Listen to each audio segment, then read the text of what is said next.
transmission last night, so I haven't had the opportunity to do my usual. Of course, sorry.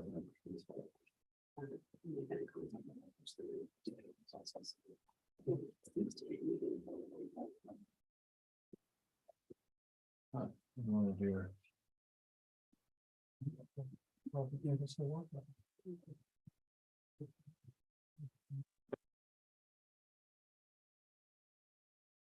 Okay, That's called the water. Yeah. that's everybody wake up. Are we recording? We're ready when you are. Okay, we're recording. Okay. Good morning, everyone. The planning board meeting for September 14th, 2023. I'd like to do a roll call. See who we have here today. We can start out with Jenny Lucas, member. Mike Capel, member. Morgan Dean, member. Margaret Turner, alternate. Nancy Knight, member. John Racine, member. Alan Burko, alternate. Catherine Brennan, alternate. Bill Spence, member. Rich Reed, select board ex officio. Thank you. So, our first order of business here is our minutes. We kind of neglected them a little bit, so. Let's take a look at the July 13 minutes first. And, Mr. Secretary, I'm sure you've got something there for the 13th. Actually, very little. We received these last night and I haven't had a chance to pick over them the Okay. way I normally would, but somebody must have an answer. Nancy Yeah. has something. Go Just ahead. one, I was put under alternate members, but I'm a full member. Okay, And then. I think on line 48, there's just a typo. James Sununu pointed out the parking area shown on the conceptual plan. There it is. Yeah, there's a D at the end of the word that doesn't belong there. yeah, okay. So small. Yes. And then I don't know if this, line 65. So removal of some existing buildings at Town Square to accommodate, I think they spoke about just removing potentially that one building where Hacienda is. So I don't know if that matters or not to buildings, but I could have misremembered that. Okay, Otherwise, I think we're good to go. we're okay on the 13th. Anyone else? Mr. Capel? No. You're good? Okay, move to accept the minutes as amended. You want to do both at once? We'll do one at a time. Okay. You want, did I hear you second? that? I second it. All in favor? Aye. Okay, let's move on to the next. Minutes. Of August 10. Well, I have the same comment. I was put in the wrong spot. Yeah. We gotta fix that. I've got a couple, Mr. Chair. Yes, Line 39 and line 43, we do not identify who these people are anywhere in the document. I think this is the first instance of them. So we should identify who they are. okay, David Daly and Tim Smith. yeah, In other words, right in the position. Yeah.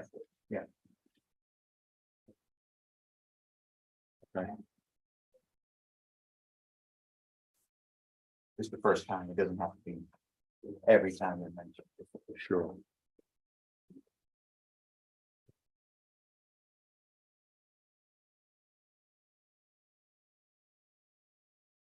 Anything else on that? Line 79. Line 79 stated his concern that the new parking spaces, it says width, but it's. Track.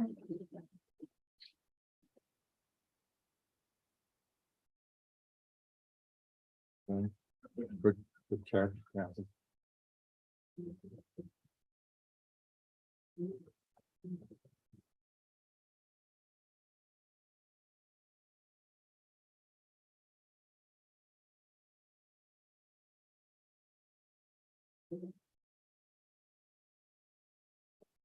Anything else on the minutes?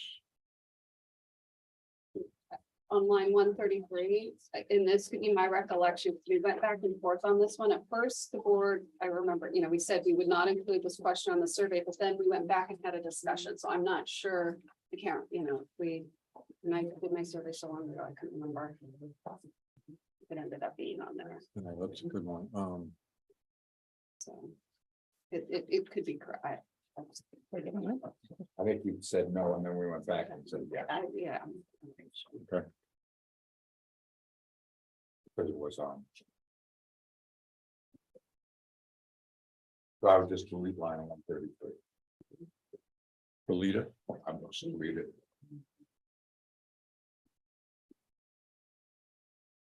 That was my own.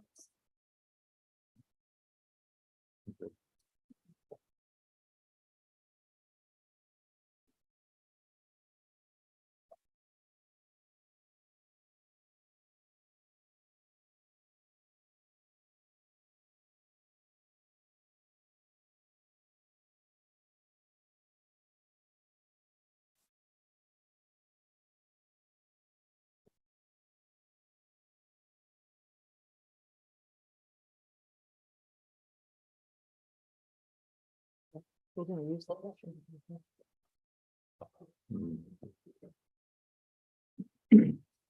Any other? We all good on that?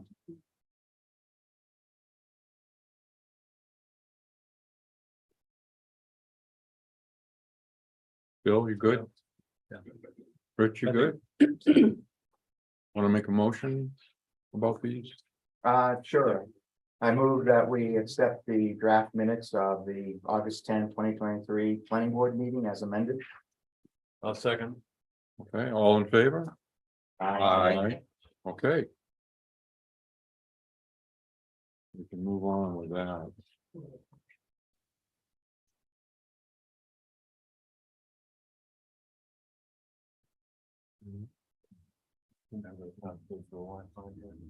It's right here.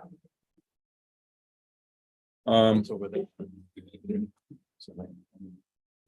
It's Capital Waterville 18 exclamation point. Can we go with the privilege of the floor right now, or Tara, any thoughts on our next?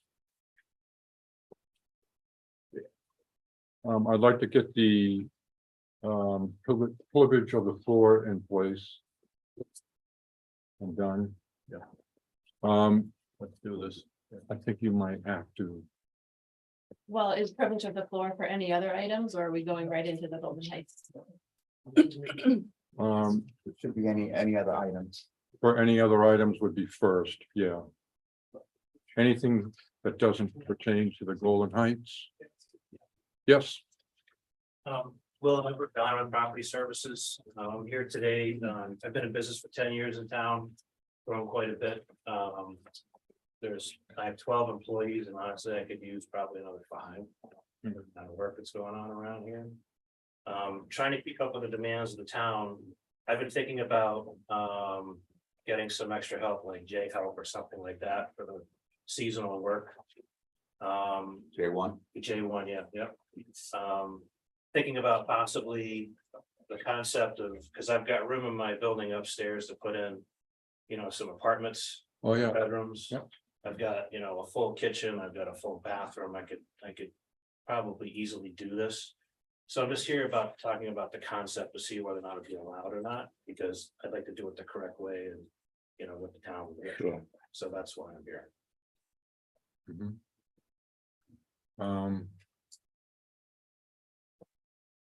I talked with Dave a little bit about it. He suggested that I come here, so I just want to do it the correct way, so.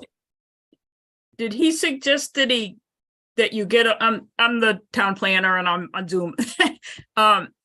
Did he suggest that you scheduled a conceptual with the planning board? Because that's a little different than this agenda item.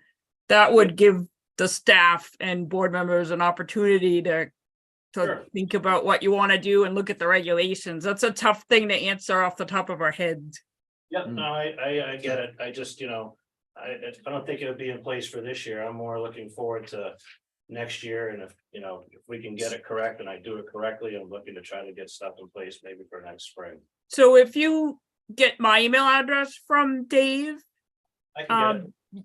I can give you some guidance and copy him so we're all on the same page. Sure, perfect. Thank you.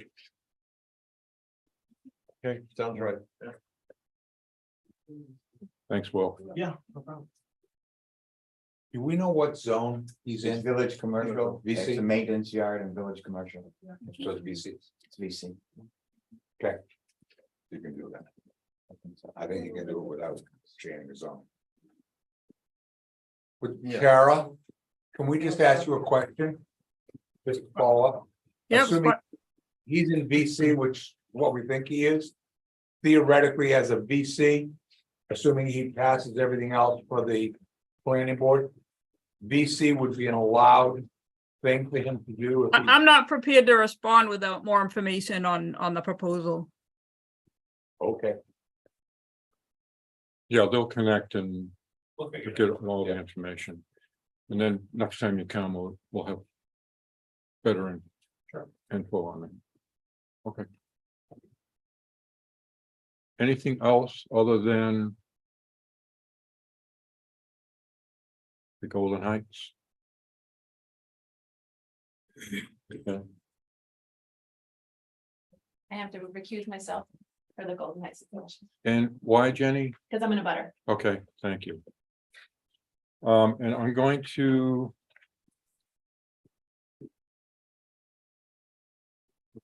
So Jenny is a member. I'm gonna. Take her off and put in,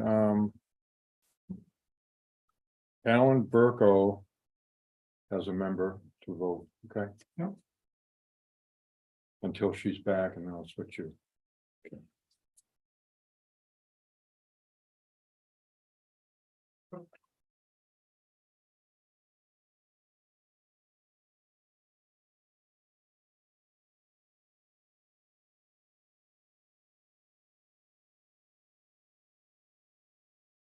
Tara, just a question on, when we proceed on this. The. The procedural order here, do we want to go with the privilege of the floor first, or first of all, we gotta. See if the plans are. Complete. Is that correct? Right, just a question before I forget, did you have a quorum for the site visit? Yes. We did. So you'll want to be sure and have minutes. I The took- site visit will need minutes and, We, but I would also recommend after you accept it as complete, when you start the public hearing. I think it's a good way to handle that, to kind of go around the room and any members who were there kind of share what their observations were at the site visit. So that it's also part of the public hearing record that way. we should do that now. No, I would do that after you accept the application as complete and open the public hearing. I would do it as the first step in the public hearing.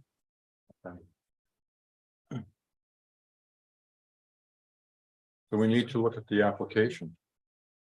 If it's complete. Determine if it's complete. And to say, does anybody have an objection or a comment on the application here? Everyone? Margaret, anything? I haven't seen it. Okay. Has everyone seen that? Everyone's seen the application? I'll share that they've submitted everything that I asked for that I thought the board might need. Yep. Well, So I mean, I'll I think we move can that vote. the application as presented to the board is complete. and acceptable. Complete I- is the yes, Complete is. I accept the motion. term that they use. Anyone, all in favor? Actually, take a roll call. take a roll call for who's in favor. Mike Guy, We're gonna. Nancy, I, sorry. John, I. Alan, I. Bill, I, Rich, I. that's Okay, accepted. it's accepted. Okay. Now we can go forward with. She asked for commentary. The public hearing, to open the public. hearing. Yeah. Is that okay with you, Tara? Open up the public hearing, That is what I would do, yes. okay? Just double checking with procedures. here. So, like to open it up the public hearing.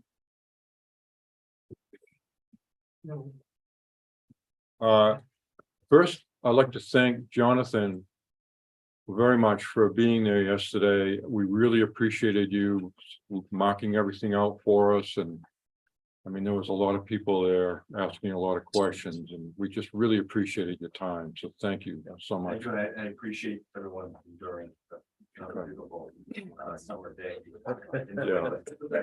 Yeah, we made it through the rain a little bit. It was well done. Yeah. Thank you so much. Yeah. Mark, did you?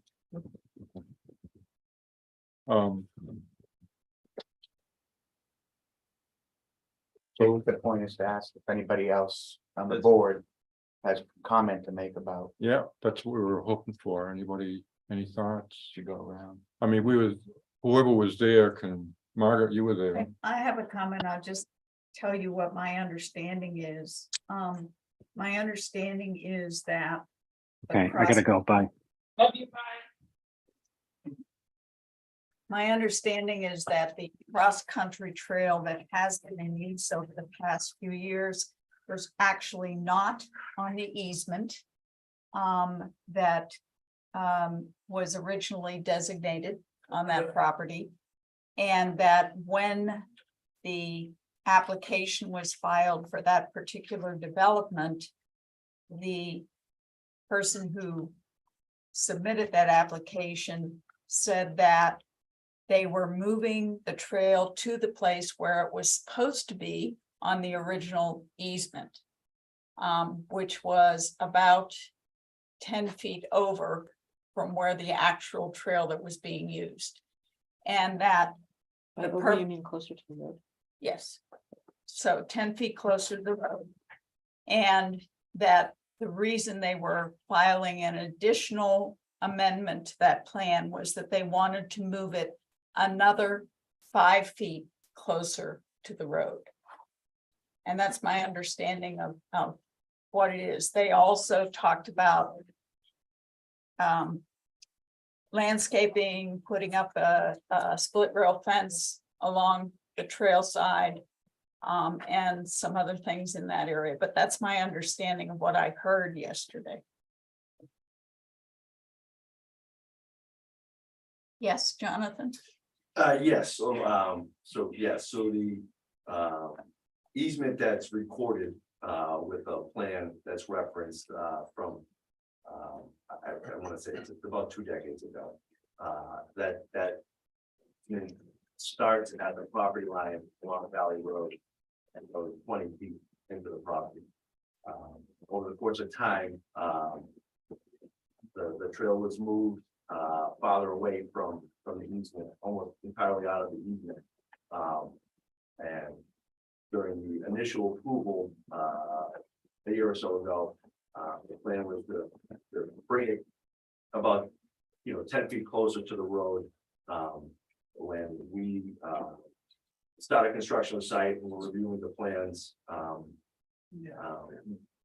it looked best to get it as close to the original easement location as you could, because it's not in that easement, and then revise the easement language and reference a new plan that shows where it's going to be. So we discussed that location with the party that is the other side of the easement, which would be the Tyrell group who utilizes and maintains the trail. And they were comfortable with the relocation and some of the things we do to enhance the trail as far as demarcation of the trail location with a fence, with plantings, signage and so forth. So that was the genesis of the reason for the trail location or relocation.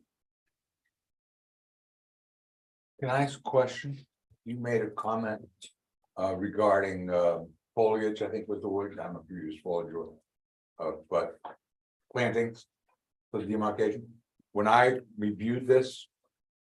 I did a little copy that I got from the town. It appeared to me, and understanding I'm not a landscape architect by any stretch of the imagination. But it appeared to me that. From the original plan to the revised plan, the number of trees went down. The plantings may be there, but. I don't know what the difference between a tree Pretty and rough. again, not a landscape architect. But it appeared that the number went down. By some number in that, and I was wondering if you could comment whether it's my imagination or. I can't comment specifically to the difference in the tree count or the shrub count. Want me to get up and speak of the microphone or? Yeah, I think that'd be good. John, can I didn't mean to set this on a bad path. My intent in suggesting that the members have an opportunity to weigh in on their observations from the site visit first was because some of the public, in the minutes wouldn't catch that otherwise. And then you'd typically let the applicant present the plan and then members ask any questions and then the public have their comments. And I'm afraid that I set this on a kind of willy-nilly path by suggesting you go around the members first. And if I'm given screen sharing as usual, I can, show the plans for those on YouTube while the applicant gives the presentation or to address any questions. I don't have screen sharing at the moment. There you go. You should have it now. Yeah, good. If you could do that, that'd be great.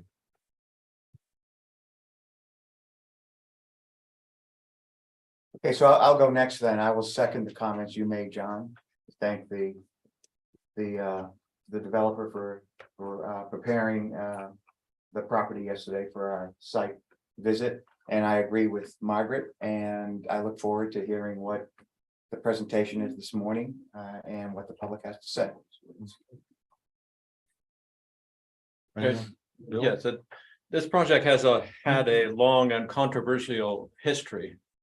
And that I think the developer has done the best job that he can do with the circumstances that were presented when you purchased the property. That it's a tight space. And it was properly demarcated yesterday. It's easy to see that, if you want more landscaping, give up the trail. If you want the trail, you're going to have space for landscaping. I think, as presented, shrubs and trees that are there are, I think, well positioned.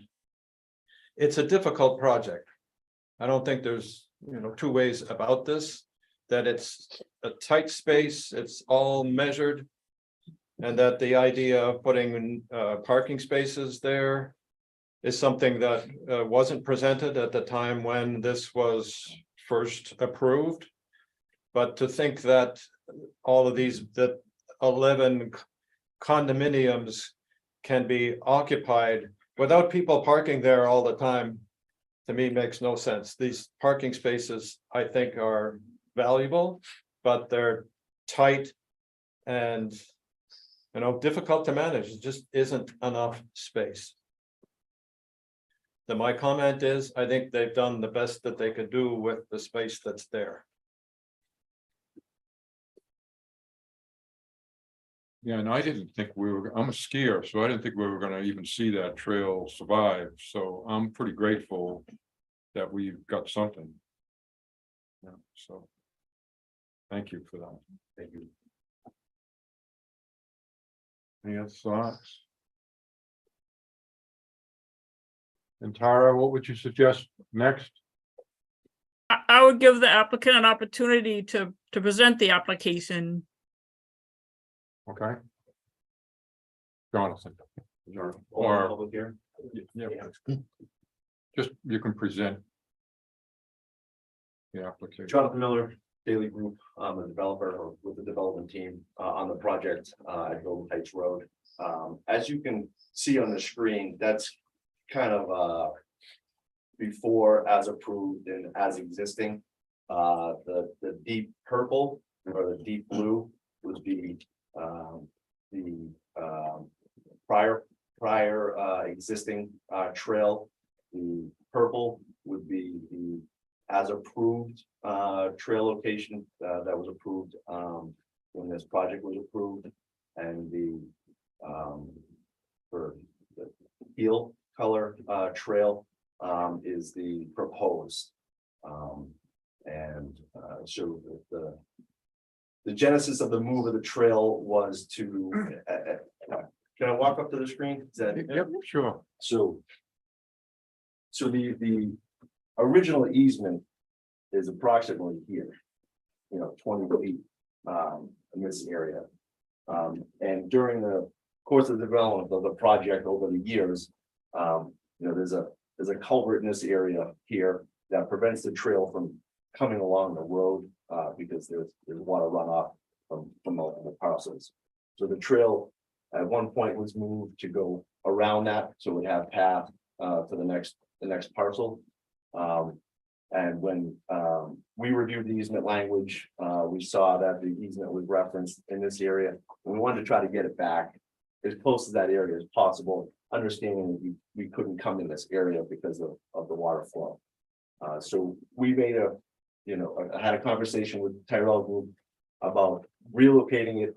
And for two reasons. One, I understand that during reading the minutes from the approval process that the previously approved trail, this purple area, was really tight to the egress for the parking lot. And we wanted to provide some separation and space there so that there would be less of a concern about cars coming in and people coming in at the same time. And as to your point about the landscaping, the previously approved plan has several trees in this area, which create a line of sight issue when you're at the end of the trail, not being able to see people on Valley Road. We also provided the fencing along this trail and as well as landscaping in this area to provide demarcation. In this island here, there's grasses and some hydrangea. All along here is this wildflower mixed grass that grows several feet high. And in this area here is covered with trees and shrubs. Now, as far as providing some shielding or lack of a better term, blockage from the road or driving. The road is at elevation like 1500. The trail is at 1502 to 1504 and then back over to 1502. And all your trees and shrubs are 3 to 6 feet high. All your shrubs are in that 3 to 6 feet high, and your trees are 15 to, there's some trees in this corner that are 40 to 60 feet. So from the road to the top of the bushes, it's going to be 8 to 10 feet of height, kind of blocking that trail. And then we provide this open area line of sight so that you can see oncoming traffic from both Golden Height Road and Valley Road. Now, we did have this conversation with Tyrell, was the other party of the easement, and they were comfortable with the location. We discussed maintenance of it. The surface for the lower parking lot is a porous pavement where the water runs through the surface, not an asphalt where you would have sheet flow and runoff that would go possibly onto the trail. So along with the porous pavement and the plantings that are along that lower parking lot, really wouldn't be any runoff that would come from the parking lot onto the trail. And so that's the kind of genesis of the trail location. It's my understanding that you're going to remove all the snow from this paved area. Correct. So the amount of runoff from the melt from the pavement onto the trail will be minimal. Yeah, so there's snow storage locations on the lower parking lot, there's snow storage locations on the upper parking lot. The snow storage for, gonna call it the west side of Golden Height Road. Is a little over 4,000 square feet, and the requirement for that area would be like 3,700 square feet. Then we have additional snow storage on the other side of Golden Height Road in the event of a big storm that we could take care of handling the more than average snowfall. And my question is, you mentioned maybe along that area where the car is gonna be parked.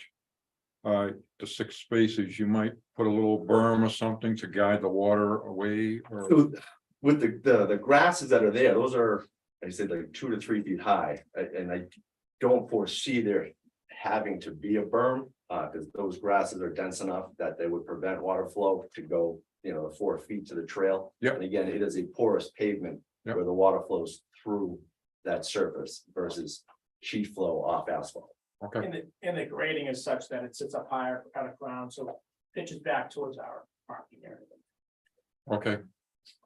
Can I ask a question? I couldn't be there yesterday. We had doctor's appointments. As I look at that and I looked at that which I got from the town, thank you, town. And I go all the way to the right next to Golden Heights Road. Correct. When I look at, and again, I'm not an engineer by any stretch of the imagination, but when I look at where the proposed trail, which we haven't had for several years and having it back, is great. But when I look at it, it looks like it actually abuts the road except for height, is what I think that shows. And I think that's what showed here or here.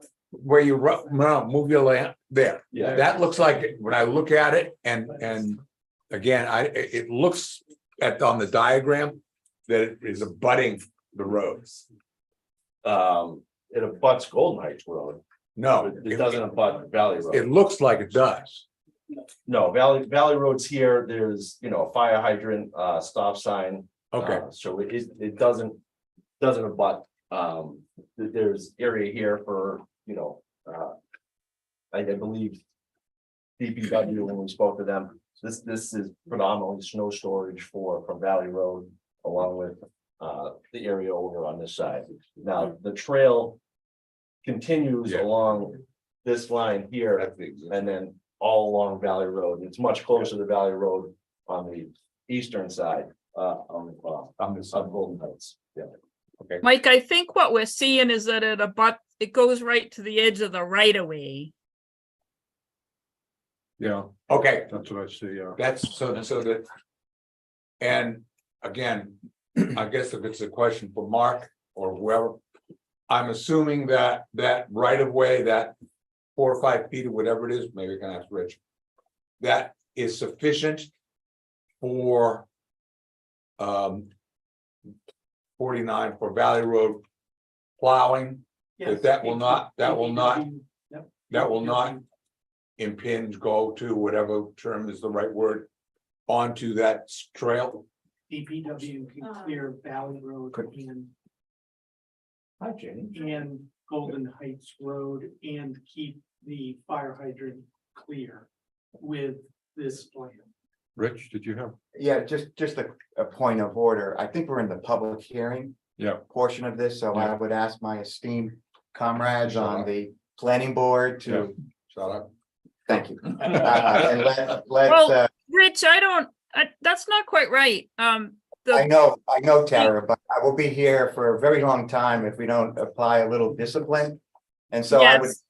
I would like the developer to finish his presentation. I would like to Okay. hear from the public. I would like to have the public hearing closed. And then I would like the planning board to have all the questions and discuss them. That's not quite right, Rich.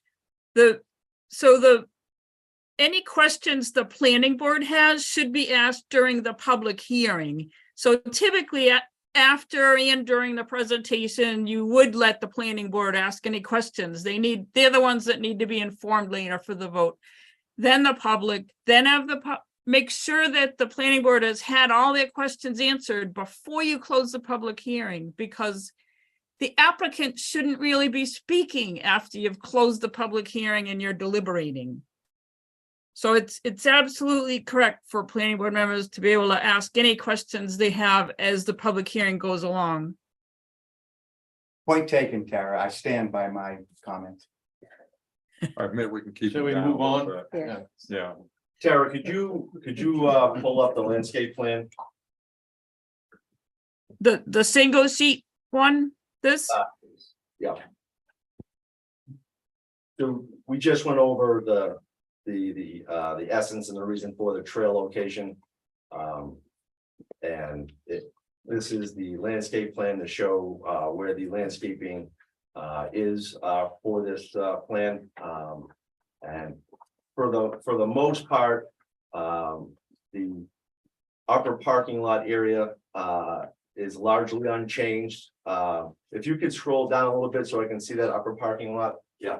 So the really only material changes is there were 3 large trees in the back that had widths that would grow to 40 feet roughly in size, which when we reviewed it, we felt that 20-foot overhang onto the parking lot would cause an issue with egress, whether it's an Amazon truck or a fire apparatus. So we incorporated 4 English oaks that have a width of 15 to 20 feet. So we're cutting that in half so that the overhang of that upper parking lot is less. Those trees grow to 60 plus feet tall. So these trees in the back will provide a good amount of replacement from the larger trees that were removed during the development. Additionally, this tree here was more so in a corner near the dumpster pad. During the development, it was decided to go with propane gas for the fireplaces and ranges in the units. We went with mini splits for the HVAC. So that the tanks are located here. So we extended the porous pavement along the right side of the house for better egress to those tanks and just move that tree back. But other than that, for the most part, the landscaping on the upper section has remained the same. And if you can scroll back down, we can go over a little bit of the landscaping at the lower section.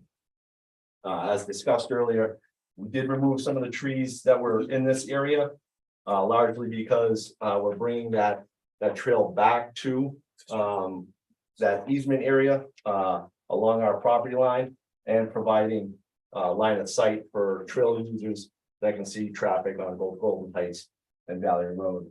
And we've inundated this area with trees, shrubs, and all of that stuff is like densely grown from the ground up. So there are 3 larger trees on this side, but for the most part, these trees are in shrubs, start their growth from the ground up, and they're not, 10 feet high before they start their wingspan. So that you'll have a fair amount of shielding here from Valley Road. Provides privacy while you're on the trail, and also reduces any visible view of the parking area and the parking spaces. do you want me to show those visuals? Yes, if you want to. Yeah, so this is Sorry. just this is the view from Valley Road as it is today. You can go to the next slide. This is the as approved landscaping plan, and the next slide would be our proposed that we're increasing. There's some taller trees here, and then these denser shrubs and trees along the trail. You can go to the next one. So viewing westbound, there was a comment that when you're coming down Valley Road, you can see the side of this building. and the recommendation to add a tree. This side, so if you go to the next slide. This was what was, nope, go back one. This was what was previously approved, and you can see that there were some trees at the end. This trail really abuts the driveway, they were basically touching. And again, we felt that it would be best to pull that away from the driveway, and get it closer to the original easement. You can go to the next slide. So this again is a photo simulation, so this is representative of what we're proposing today. You can see the fence along here, you can see some of the hydrangeas, you can see the tree we've added, which would be across the street. And for the most part, the landscaping on the patios and the rest of the property stays the same. And the next slide, so this is the existing condition of the location. And this marks out where the trail is proposed to be. Next slide, please. This was kind of as approved landscaping on the left side. Next slide, please. And this would be the proposed landscaping along the trail. And you see the fence, you have our landscaping here and along the left side. Provides again line of sight for people using the trail, but the post and rail and plantings provide some shielding from seeing the parking lot. Again, this here is called elevation 1502. This is 1500. The parking lot's at 1504.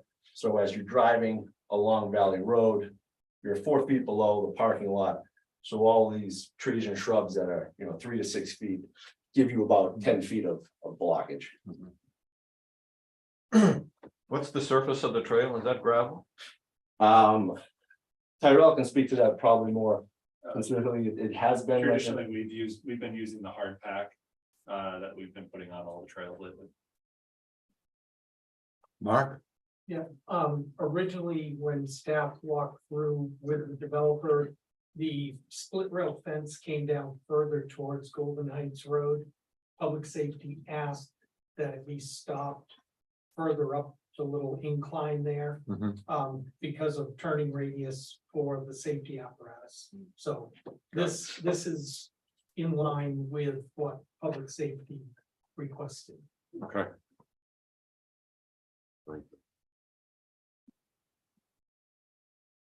So, other than that, there really aren't any major changes to the site plan. There's predominantly here to prevent relocating the trail and modifying the landscape plan. Thank you, John. Anything else or are you good? I think I'm good. I'll just. Okay. Do you have a question now? Mark, can I ask you about public safety perspective? The Oh, upper right. Steve is Just on. to add, so the increase in the porous pavement for those 6 parking spots does not impact the drainage with regard to the site. So just as a note to that. Okay. Doesn't negatively impact the drainage calculations. And again, the snow storage exceeds the requirement by a couple thousand square feet, so there's plenty of snow storage on site. Okay. So can I just do one administrative thing before we continue the conversation? There has been the agenda item as a meeting ID for the Zoom meeting. That is correct. However, there is another link. There was another link on the town website that went to an improper ID. So we have corrected that. So if folks are having problems accessing the Zoom portion of this meeting, they can call town hall. And we'll direct them to the correct ID. I just They can wanted get right to, to this now, and just, once they get to the agenda, they can click the link and it's fine. and the link on the agenda is correct. So I just needed to make that because we've been getting phone calls upstairs. Okay, Sorry to interrupt. okay. No problem.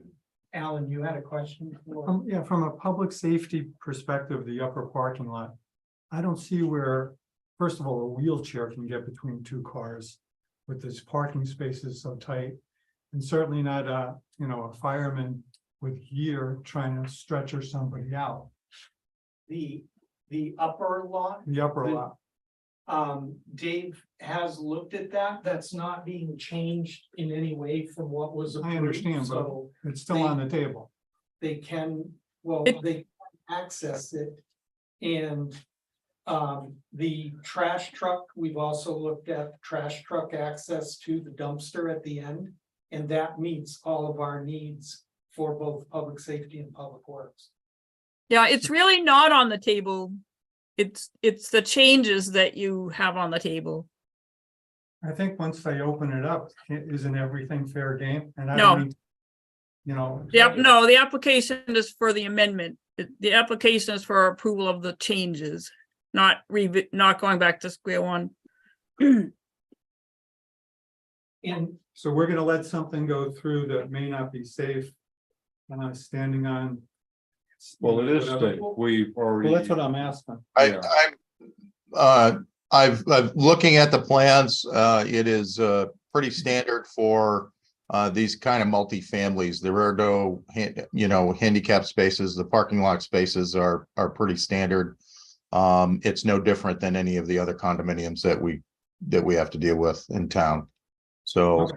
from our perspective, there really isn't any difference. Right, it was reviewed by several of us. Okay, So to make a real comparison, it would have been great to see kind of a mock-up of how it would have looked before from like as you're driving by kind of view. Versus a view with the 6 cars parked there. So I feel like I'm not really getting what it's gonna really look like. Because 6 cars are gonna probably be parked there. Well, all those the time. those are guest spots. Each unit has 2 spots for their units. And the Like they have one garage spot, right? they have 1 garage spot and 1 spot on the upper lot. In the upper So one. each unit has 2 spots. So they're gonna park up there instead of the convenient one right next to their garage. I would assume that the primary parking spot would be in the garage and the secondary parking spot would be in the upper lot. Yeah, well, that still doesn't answer my question, which is I would have liked, or I guess thought, which is it would have been good to see how it would have looked with the 6 cars there. Because I think that's what we're considering. Just wanted to let you know that it's not entirely accurate to show it without any cars. Okay, the other issue that I have. Our standard. Is 2 parking spots per unit, with the exception, I guess, of. Black Bear and Golden Eagle and whatever that have 1.5 or something that I'm learning, but that doesn't matter. But all of these everywhere. Have 2 parking spots. And I think. All right, that it functions reasonably well. In all the condominium developments throughout. Town. I understand that you want to have more, and I understand that. I don't see why this is any different from any other condominium. Unit where you really need, in what you're proposing, I think. Is for those 12 units to have. Not 2, which is the standard everywhere, but 2.5. I can speak to that. I've been up here it was a couple of years before COVID. On a Christmas week and drove around 15 minutes we were staying at. To try to find an extra parking spot. These units so far that have sold, it's 60-70% sold out to second homeowners. And so those weekends that will really be crowded with those Christmas week or February vacation. This is more or less overflow guest parking. You've heard from David Lewis, who's the former police chief, who opined last meeting, that he thought that was extremely beneficial. And then along that point too, if we want to make these parking, our position is that these people would, on a Christmas week or a February vacation, would create their own parking if we don't do it for them. That would be a bigger burden than anything else to have non-defined parking, because I've seen it, we've all seen it, people just create their own things. This allows us to create and define the parking area in a responsible manner. The city, the town has weighed in that they support that. This is the guy that has been the police chief for a number of years prior to being building commissioner, so.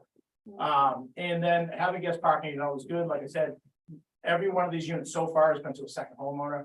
The fact that people think there's gonna be cars parked there all the time, is just, quite frankly, it's not gonna happen. No, but to have the guest parking is, I think, is critical. And under the condo docs, they're assigned 2 parking spots. They don't have 2.5. Those are they're designated guest parking spots. So what you just told me, I think. What I think you just told me is that no owner is going to be using those spots. No, I didn't say that. I said they're guest parking spots. So you have your 2 assigned spots. If you have a guest, your guest can use Right, that but- spot. So but- that would be an but- owner's guest. But the regular owner, if I bought one of those units, it would be expected that I would use my garage and my assigned parking spot on the upper, I don't know which side. Yeah, the upper lot is. Yeah, you're trying to use it. So it would be anticipated and told to these people that they're gonna be using the garage and the upper spot, not what you're designating as guest spots for their regular parking. Correct. And point of egress. I don't know, I just, that's what I thought I heard you say, and I So did, that lowers the impact on those 6 spots. I mean, we're trying to keep the impact, people. I just don't know how you're gonna enforce that or anything else, but that is what you If you're are like, doing. no offense, again, if you go to, everyone tries to look for the closest spot to a unit is in the garage or in front, not. Most times further away on like 6 parking spots. It's further away. I wouldn't want to park further away from my house if my 2 spots are available, so. That's typically how. Wouldn't it depend whether you go in, which door you go in, or whether you went through the Well, garage? so you go upper parking is front door, lower parking is the back. So if you're gonna go in through the back door, isn't it closer with these lower spots and the upper No, spots? your garage is your back door. You're in the unit. But that, I know, I understand. The front door is actually in the back upper parking lot. So the kitchen is right, if I'm not mistaken, yes, it's right there. So if I'm bringing groceries in, I'm going to the upper parking lot. Not the garage. That would be me. That's just me. Okay. I What understand. if you use your garage for storage? Well, that you can, you've got 2 spaces. I mean, we can what if this Garage. to death too. Yeah. Right, that's what we can hypothetical forever. but Yeah. I The understand. question is, where in zoning does the planning board have the authority to limit parking spaces beyond what is required? On what basis would you reject? I'm not talking about you personally, I'm saying in terms of the planning, but would you reject more parking in excess? of No, I the understand- I required understand that. Parking. There's no question, as we went back and reread everything. There's no question that I agree with you. There is nothing that says that. If a developer wants to have. 2.5 or 3 or 4 parking spaces per unit, there is nothing precluding us from approving that, and I agree with you. I read that too. Yeah, and also the chief is in favor of the 6 parking spots, Chief Noyce. And prevent people from parking along the side of the road right there. Which people would do from out of town, so. That's, just want to make that point. And if I may interject, also, it gives us a bigger apron. If we ever had to set up a ladder truck in front of that building, it gives us a little bit more to work with, especially if that building was on fire. We'd like to be a little further away, considering collapse zones and that sort of thing. So it just gives us a little extra extra. Not if there's cars there, Dave. Yeah. It makes it worse. Yeah, that's what we got bumpers on fire trucks for. For real. Push it onto the ski trail. Yeah. So I'm having trouble finding, where exactly are the parking spots in front of the building? Not the ones in the back, but the ones in the front. They're parallel to the. Yeah, these are the parking spots, up a lot. So wait, they're actually right in front of the building? Yeah, Nance. Yes. Okay, That's what could be. I see now. Go to Nance. So if you're living in any one of these units, you nose in and your walkway to the units are right here. Get out of your car, walk into the. And then your first floor is basically at that parking lot level. A couple steps up, and it steps down to the basement. And above the garage. Okay. Or is it at that point, like where you enter, is that above the Yeah, it's a floor garage? above the- Like that's the grade of it? Yeah, so there's a set of stairs that come down, there's a mudroom here, and the garage would be in this area here.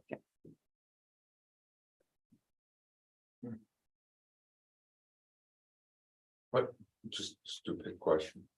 But those upper parking spaces are not specifically assigned to any unit. They are specifically assigned. So, Okay. yeah, each That's fine. unit, yeah. That's, each unit- I think that's important. Yeah, so as part of their exclusive use area, when. I think that's very Yeah, important. so last one gets, so they're all specifically, it says you can't park in parking lot, call it 4 and. No, I think that's very important. Yeah. Okay. Any other thoughts, questions? For the board? Jenny. Tara, can we have the public speak? Yeah, I would do that next, and just a couple of reminders that you want to give the board an opportunity to ask any follow-up questions of the applicant when the public's, that the public comment might have raised before you close the public hearing and deliberate. Okay. All right, okay, so I'm gonna, Jenny, you had a question? Could Yeah, just identify yourself and where you are in relation to the property. okay. My name is Jenny Lucas. I'm at 22 Lost Pass Road. I also own the lot that technically owns Bull Hill Way, like that's my land, so I'm the abutter in the back. And here we are again. I feel like it's Groundhog Day with this development. My whole beef with this development right from day one with Ben Laguerre was that I didn't think it fit its surroundings, and I didn't think it blended in, and I didn't think it was attractive and visually appealing. Say what you like about the building style or whatever, it's beautiful, but we all know, some other developments in town were beautiful back in the day, and now they're eyesores. So my whole thing was that we need to, the planning board was going to approve this, they did, but they approved it with a really robust landscaping plan. They originally did not have a lot of landscaping in place. And between me, I had a lawyer, Ben, he had a lawyer, the planning board, Tara, we all collaborated. And they really beefed up the landscaping plan to really try to make it blend into the surroundings as much as possible. And I think that's important. I sent you guys before the last meeting a letter. Actually, I sent it to John and Tara, and I think Tara forwarded it to everybody. So I went through our zoning ordinance, our site plan review regulations, and our subdivision regulations. And just gonna flip through so the public can see.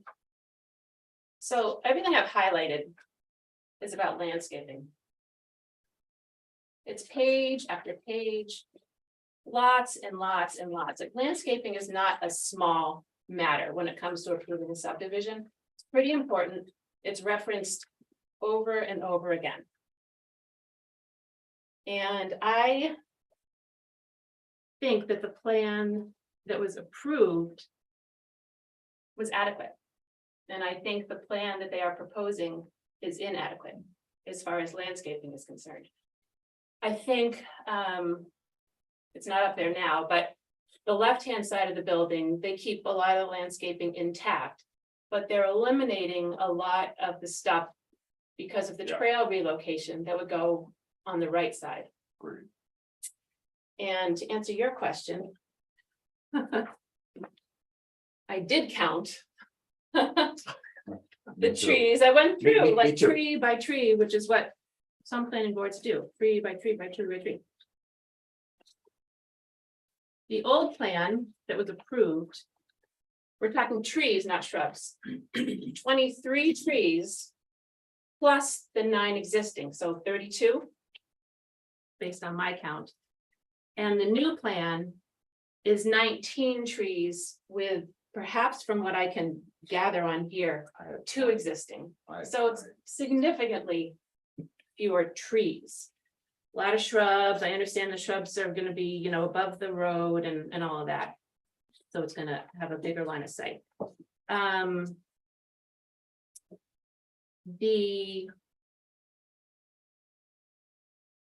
So you, and by moving the trail, this whole thing's about moving the trail. By moving the trail, you eliminate all possibility of planting trees because the trail is going right up against the right-of-way easement. There's no room to put trees. The only thing they can do is add a few shrubs, a fence above.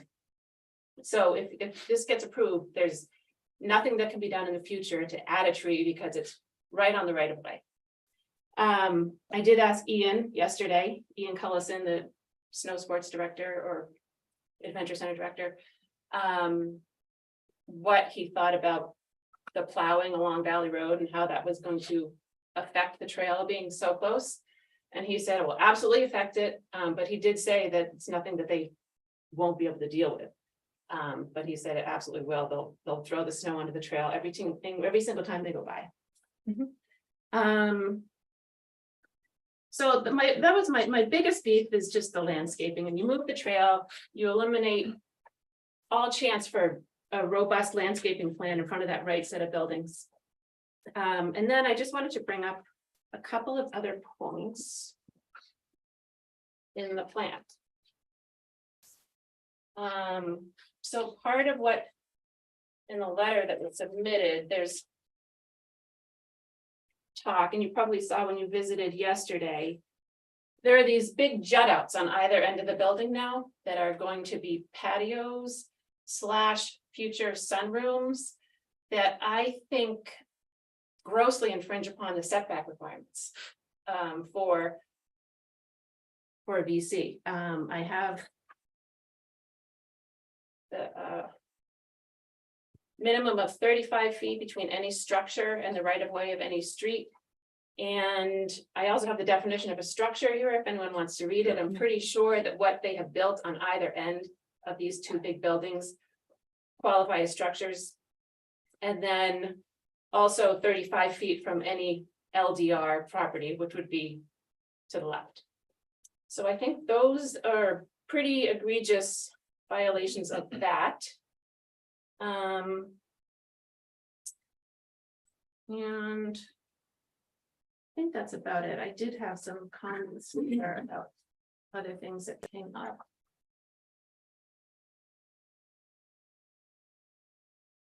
Oh, I just want to say that, you know, our zoning ordinance has the requirement is 2 parking spots per unit, and they've got 2 parking spots per unit. And to throw a robust landscaping plan out the window and move a trail for like Christmas week or February break, it just seems like there's 50 other weeks of the year we're going to be living with this. And then just one other thought on the trail. Couple thoughts on the trail. So moved it further away from the driveway, but in doing so, you moved it much closer to the street, which seems like, I don't know which you'd rather have. I think the street is probably a little busier than the driveway. And then, I just lost my train of thought in the last thought about the trail. But I'll come up with it later. Anyway, so those are my thoughts. I would really encourage the board to, just because they're applying for an amendment doesn't mean you have to pass it. You've got a great plan that was approved, and I think you can stick with that and make a lot of people happy. Thank you. Can I follow up with what Jenny said? I also noticed. Oh, I'm sorry. I also noticed that the patio slash future sunroom slash whatever. I don't think that was in the initial approval. That was, It was, All right, it's already approved. yeah, those patios were. Are you plans?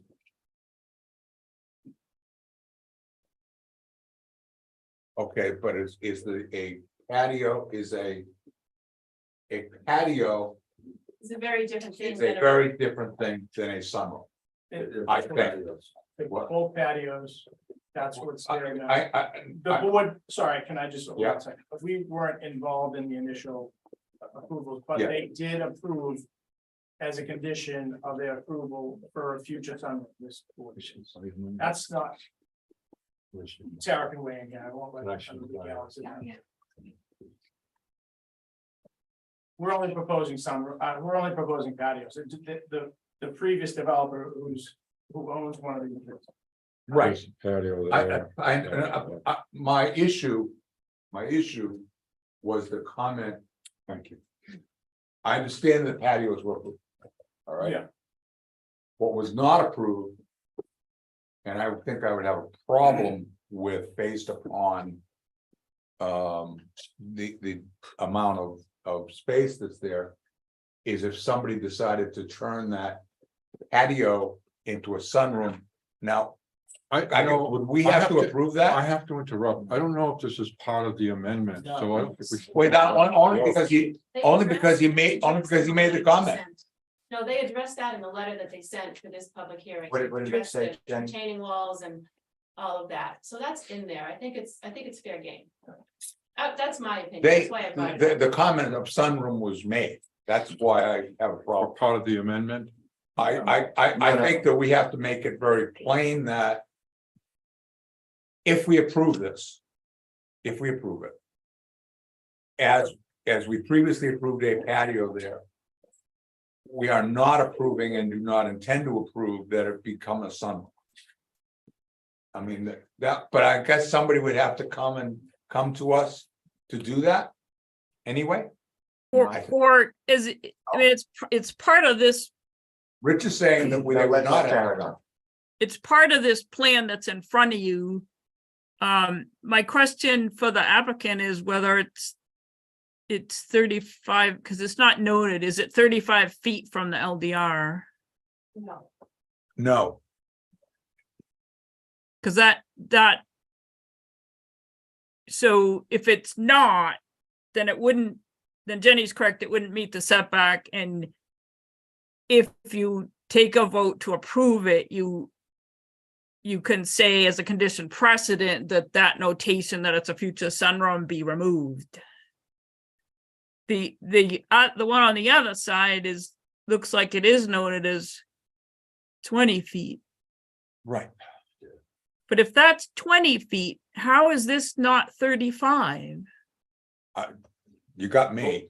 Now, both of those patios are the patio on the right-hand side is smaller than what was approved. All I'm asking for, I guess, is that. We put in as a condition precedent that those patios not be converted to. Any kind of room, a sunroom or anything else. That's where I think I am.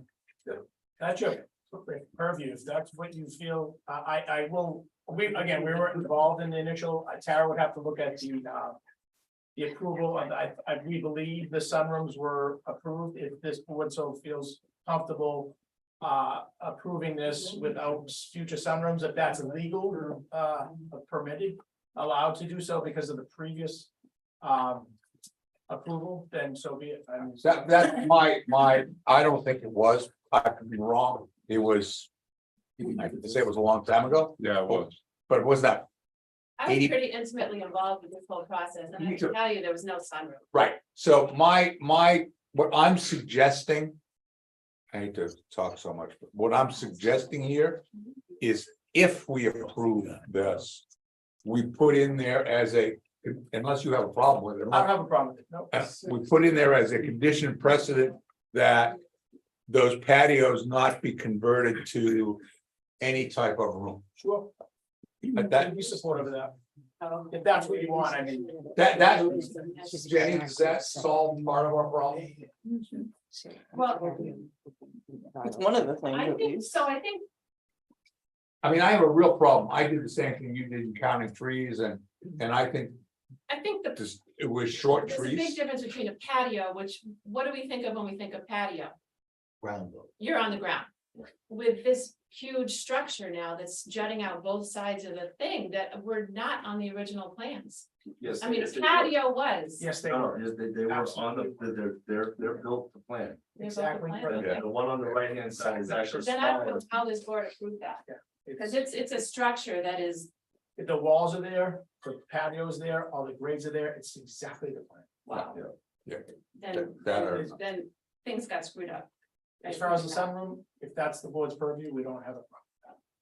But yeah, they were, the one on the right hand side is smaller because of the ability, the sweep through, we had to push that back. Yeah, And my- that's how I remember it. I'm showing now the original approval, and it does have the notation future sunroom on the left-hand side and the right-hand side. So those were approved in the original. Patio or a sunroom? Either or. I'm showing right now what you approved Yeah, and the notations about 11 by 12 future sunroom. You can see here on the Yeah. left-hand side and here on the right-hand side. So we must have checked the setbacks and been okay with it at that time. They aren't changes to the plan. Yeah, Tara just pulled it up through her whole oh, yeah. situation. That's the original. This is what you approved. Yeah. And you'll see the setback is pretty, I know that we checked, it's not on here, but we did check the setback. Well, Well, I can see the 35 written there and the 20 on the other side. Well, we checked. But that's from the setback I building see the 35. Patio, not a structure. If you follow that little like loopy line up, 35 right there. yeah, right where you're right I there. have a question. I But have- then it goes, the setback line is here, so I think it's pointing to the future sunroom as being this thing inside the patio is what meets the 35. Here's the dashed line, that's 35 feet. Tara, I have a legal question. I'm not done though. So Wait a minute, Mike. this whole thing isn't indicated as the sunroom. There's an L-shaped sunroom on the patio that met the setback and was approved by the board. Don't ask me a legal question. This is where I say I'm not a lawyer. I'm a 35-year experienced planner. I understand. The developer has indicated, and I'm asking the question, whether or not we can put a stipulation in there that the board is not approving for either of there's only two of them, right? One in the far front, right. For either of the two patios for any development of a sunroom. That's No, the you question. already approved it. Let's talk to Mark. So I can't make it a condition precedent. No, I mean, if you did, you would want to make sure and tie it in your motion when you've taken public comment and the board's done and you're deliberating. You could put it in a motion as somehow a exchange in visual impact because of those 6 parking spaces. That would be how you'd have to hang it together, in my opinion. Okay, thank you. If you felt it, that you needed some other change to kind of offset the impact of those 6 parking spaces. In that context, then Okay, so we could do it as a trade. I understand. don't see why you couldn't do that. That's fine. I just wanted to understand what we I could, was just trying to, refresh my own memory about, because I didn't think they were additions to the plan and they weren't. Okay.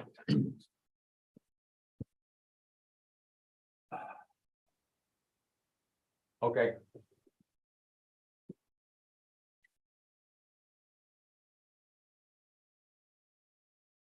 I counted the trees as well. I was one off. I knew for you, but that's okay. So Jonathan, questions, could there be any more trees added to this area? Closer to the road?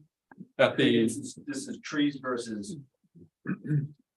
Shrubs, because some of those. Like,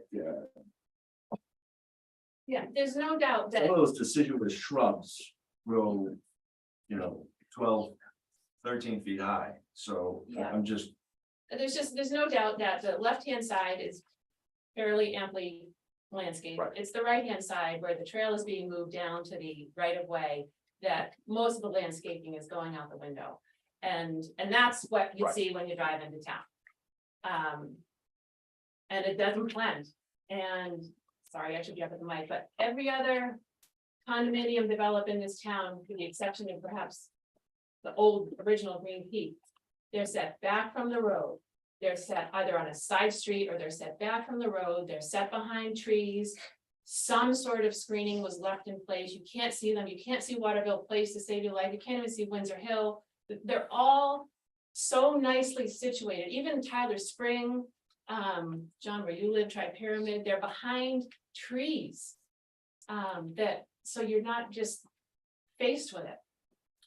It's, and so we tried to get, we came to an agreement with the former owner that they would beef that up, and they did a good job, and now we're just being asked to throw it out the window for 6 parking spaces that are gonna be used for maybe. No, the 6 parking spaces, we didn't, the evolution of this was.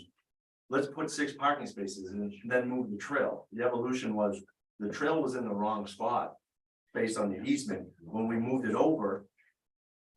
Space freed up and said, well, this would be beneficial to have 6 additional parking spots. So that's another We're in the easement area now with the new trail, which that's what legally, but I would ask you this question, Jenny. If there was an easement on your property. And there is, and people were not using that easement and going around that, would you allow that? I would allow that. Because that's me. Yes. I talked to John about this Yeah. yesterday. I'm a different Of breed. course, okay. Okay, so the purple where the approved plan was is within the easement. No, it's not. Uh, It's not, it's largely out of the easement. Isn't that what? I'm talking about down towards Margaret where said it gets originally? down towards the road, I think It's- it is. It's only like where it bows up and stuff. Portions of that are out of the easement, and I Portions. can't. The majority of it's out of the easement. Okay, So- If so then there's another you're a thing. lawyer and we go to sell these properties, it's already come up 4 or 5 times. And there's an easement that's not in line with the legal confines of that easement. We could be liable as a developer knowingly and willingly assigning this legal obligation. Okay, so I'm just telling you that as a. You legal- knew that when you bought this. So No. maybe you didn't, but someone didn't do their homework. Okay, but it's a legal requirement. Okay, but Is the talking easement the with, turquoise? with Barry, No, the I'm, easement. I'm gonna hop in here on, because the chairman's being too nice. And I'm looking at the rules of procedure that say any party who wants to ask a question must do so through the chair.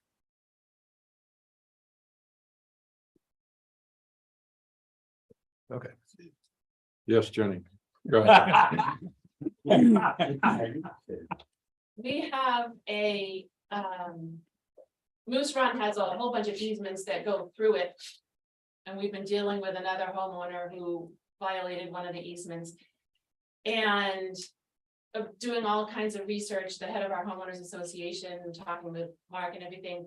These easements are unspecified. Meaning they're not set in stone, meaning they can be moved as long as the continual progress through is maintained. So that's just my thought on the legality of the easements. Is this an unspecified easement? Yes. Oh, this one in particular, sorry, John. I asked. Yeah. All of them. It's just the width. This one in particular is unspecified? It references in the easement a plan. Right, all That of plan them do. has a specific location for that easement. Yeah, same with my property, but they're technically unspecified easements and they can be moved as long as, this one would have to be approved by the resort. Which they did, but you know, to move it, and like all the other ones that they've moved. And all the other developments going on around town, they're all unspecified, they can be moved. But But we're not a party to the easement. No, right, but town the is whole not legality of, oh, it's not in the easement and we're liable I see. and all that, Okay. you know, just. But the big, I'm sorry, John, can I follow up here? Yes. Quickly. My big issue here is. When I'm coming down Valley Road. All right. As Ginny said, all the other. Developments here are. Covered by big trees, nice trees. As I come down Valley Road, I'm not making comment about the looks of this, but I see this very, very clearly, which is not what we approved. A decade ago, feels like, whatever it was, that was approved. That's when we had all the trees here to mask this. That's what we're missing. That's what one of my big issues is trees. Well, we'll have our landscape architect opine on that. Like we said, we've added more robust landscaping to this plan. There's a small section here where this narrows down because, again, there's a sight line too with the skiers coming across. And also the town had requested us to pull the fence back there, so the line of demarcation is there as well. And, you know, it's not a perfect world where we can address everyone's, we're not gonna make everyone happy. It's not gonna be a perfect. It's a beautiful looking building. We would have our landscape architect weigh in here on his position on that, but, you know, we can't appease everyone on this request. It's just impossible. Tim, I have a question for you. Sure. In regards to the trail itself, the multi-purpose trail, how close did we come to losing that trail? I guess I don't understand the context of the The question. easement, how long is the agreement with that easement going through there? And could the developer have, or the landowner said, look, we don't want that easement in here anymore? Not to my understanding, it's the trails agreement that's on most properties inside of the town. They refer to these reference trails agreements. In perpetuity. And they're in perpetuity. Barry, you know this pretty well. But it's in perpetuity and the easement would have to be signed off by all parties in order to be. And all parties are Tyrell and the landowner, is that correct? Okay. Just want to My make, understanding. just want to make that clear. Is it Tyrell or is it the resort? And that doesn't matter. It's you. Technically, it's WCI's Whatever. that they came Whoever. to, which was Tyrell, and then the Doesn't successors, matter. thank you, of WCI Resort and the landowner. Randy, you have a question? Well, I just want to make a comment. Easements by definition, perpetual, if it has a term to it, it's a license. It's a difference. And I also had a question of my own of the developer. Is it okay if I ask it from here? It is. The fencing that you're gonna have between the lower parking lot and the trail, what is that gonna be constructed? Cedar split rail. Cedar wood split rail. And so it's builder's choice as to what you build it out of, or is that a condition of what you're asking? Could we attach a description of the fence as part of the town's approval for? We would be more than supportive of that, absolutely. Yeah. My comment would be that I would love to see, I think it would be prettier to have a New England stone fence there along there rather than a wooden fence. As you come down the right way, I think it'd be a pretty sight. Alan? I was gonna wait later for this comment, but as long as we're discussing basically the landscaping. I do have what are my two concerns? If someone could bring up a slide again backwards to what Mike was looking at. So everyone can see it. The Something that approved, looks like this. The pictures, Terry. The approval of the amended landscape. Yeah, the one that you come around the bend and you're looking at the parking lot, it's in, Yeah. okay, right here. So this is my big issue. Okay, That's as approved. well, let me add, I'm happy it's a 15-foot wide trail, it's everything. But. And there's an area here, they're talking about a split rail fence, et cetera, and you're gonna have cars parked along here. As is addressed, it's the only place in the valley. You come around the main roads and you're looking at cars. I don't want this to look like a used car lot. We have enough houses in New Hampshire that look that way. So my suggestion would be, all the shrub aside, is that a hedge. Substantially high ledge, a hedge be put in that kind of blocks the view of all the cars. The split rail fence is not going to do it. Rhododendron, low flowering plants is not gonna do it. Just block the darn thing off with an attractive evergreen hedge. And it's basically hidden. Because I think it looks like hell to have that sitting there like that. It's the only place in the valley that some of that view exists. Rich, do you have a comment? on that? Yeah, I'd like to add another complication to this. We've been down this road of landscaping, a number of projects over the years, those of us been on the planning board. What does seem like decades. And one of the concerns we've had is, in the past, is that we do get the landscaping that we want, but it's not kept up. And I think there's going to be, I'm not saying that's gonna happen in this situation. So I think just something to think about, that yes, landscaping is put in, but look at the location alongside of a road. I mean, what's there now can barely survive. I mean, that's what's running through my mind. You know, the trees that run along there, I think most of them are dying. And I suspect it's because of the road salt and and all of that. So we may end up saying, you got to put a lot more landscaping, whether it's hedges or what have you in there. But it's going to look like hell once the actual conditions start to evolve as to where that actually is located. I'm not an arborist. I don't know what would work. I'm not a landscape specialist, but that's just a complication I think we need to consider when we talk about landscaping in this case. Especially because, as was pointed out, since the trail was moved closer to the road, there really isn't a lot of room. No room in some parts of it to put in landscaping unless it's hard against the road, and those will die, I think. Yeah. Charles, waiting. Okay, I'll get you now. My name is Charles Hastings from Moon Peak. I came here for two reasons. One is specifically because of landscaping, so that's our proposed discussion right now. Most of what we've seen in terms of the visuals are very idealistic. They're summertime, leaves are out in full bloom, everything is healthy and green. People are walking casually along the walkway. Half the year, it's not like that. We've yet to see what this would look like in the winter when the trees are bare. I've heard talk about some of the different landscaping choices. Hydrangea don't shield anything in the winter. They're bare.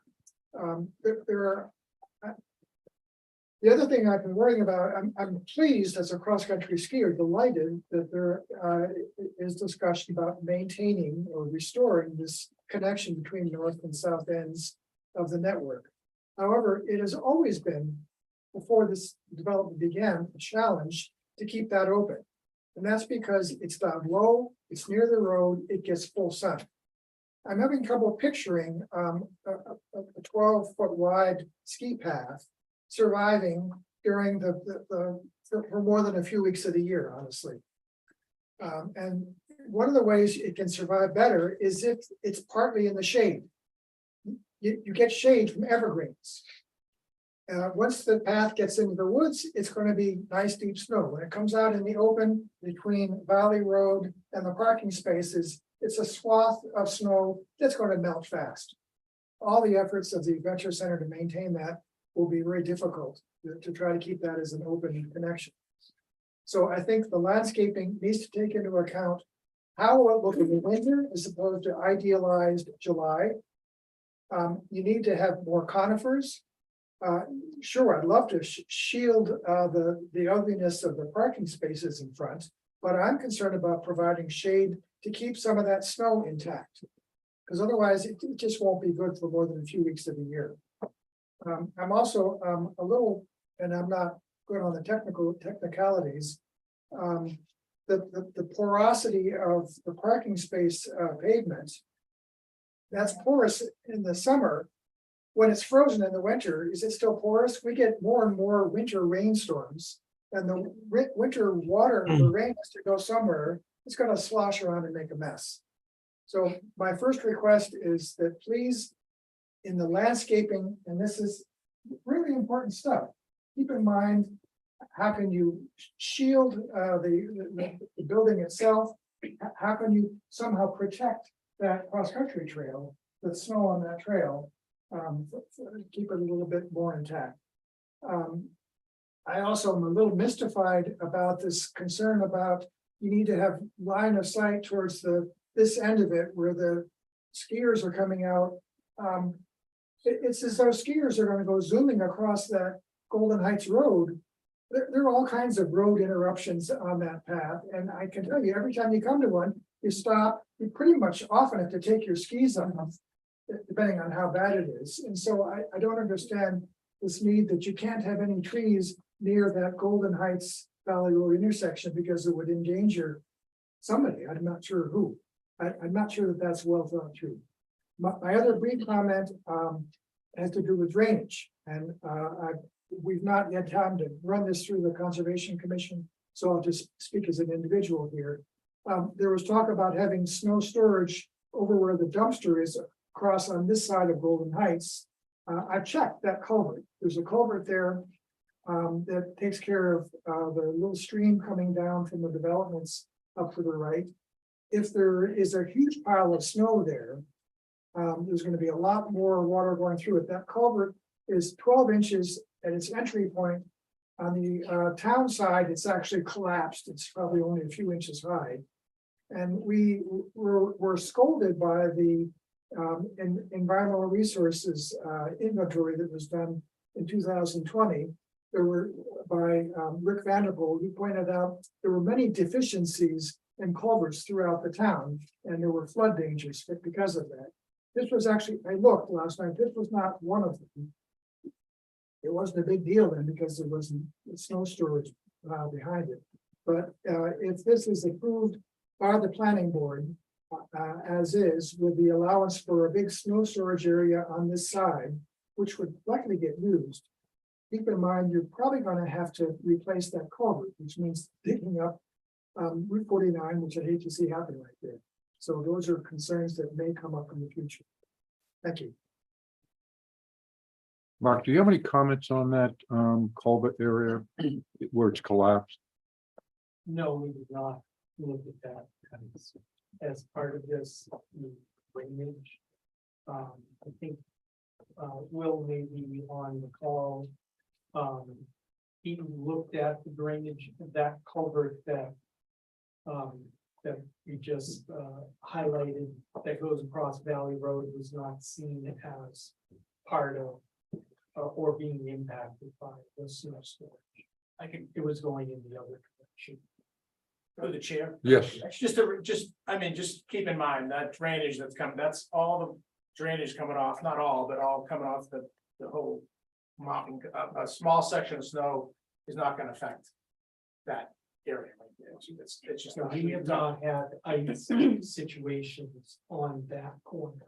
That's on the right-hand corner. Impacting Yeah. On the right-hand side of Valley Road and the right-hand side of Golden Heights.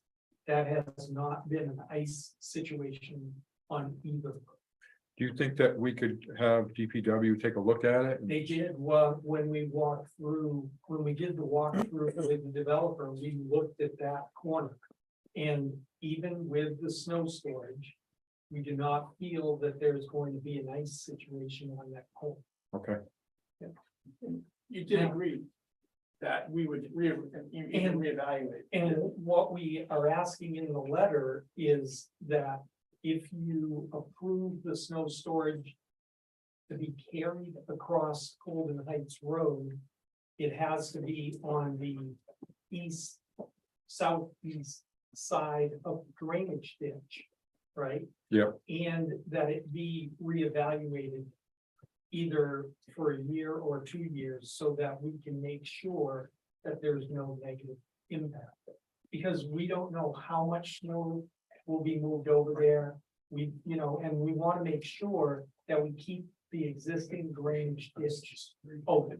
So, because right now, that side of the road is working from our perspective on Valley Road and Golden Heights correctly. And we just don't want the snow storage impact. And to my understanding, that has to be carried over and not It has to be plowed. carried over. There's no plowing allowed across any town road. And so we've told that to the developers. We discussed that with our plow contractor.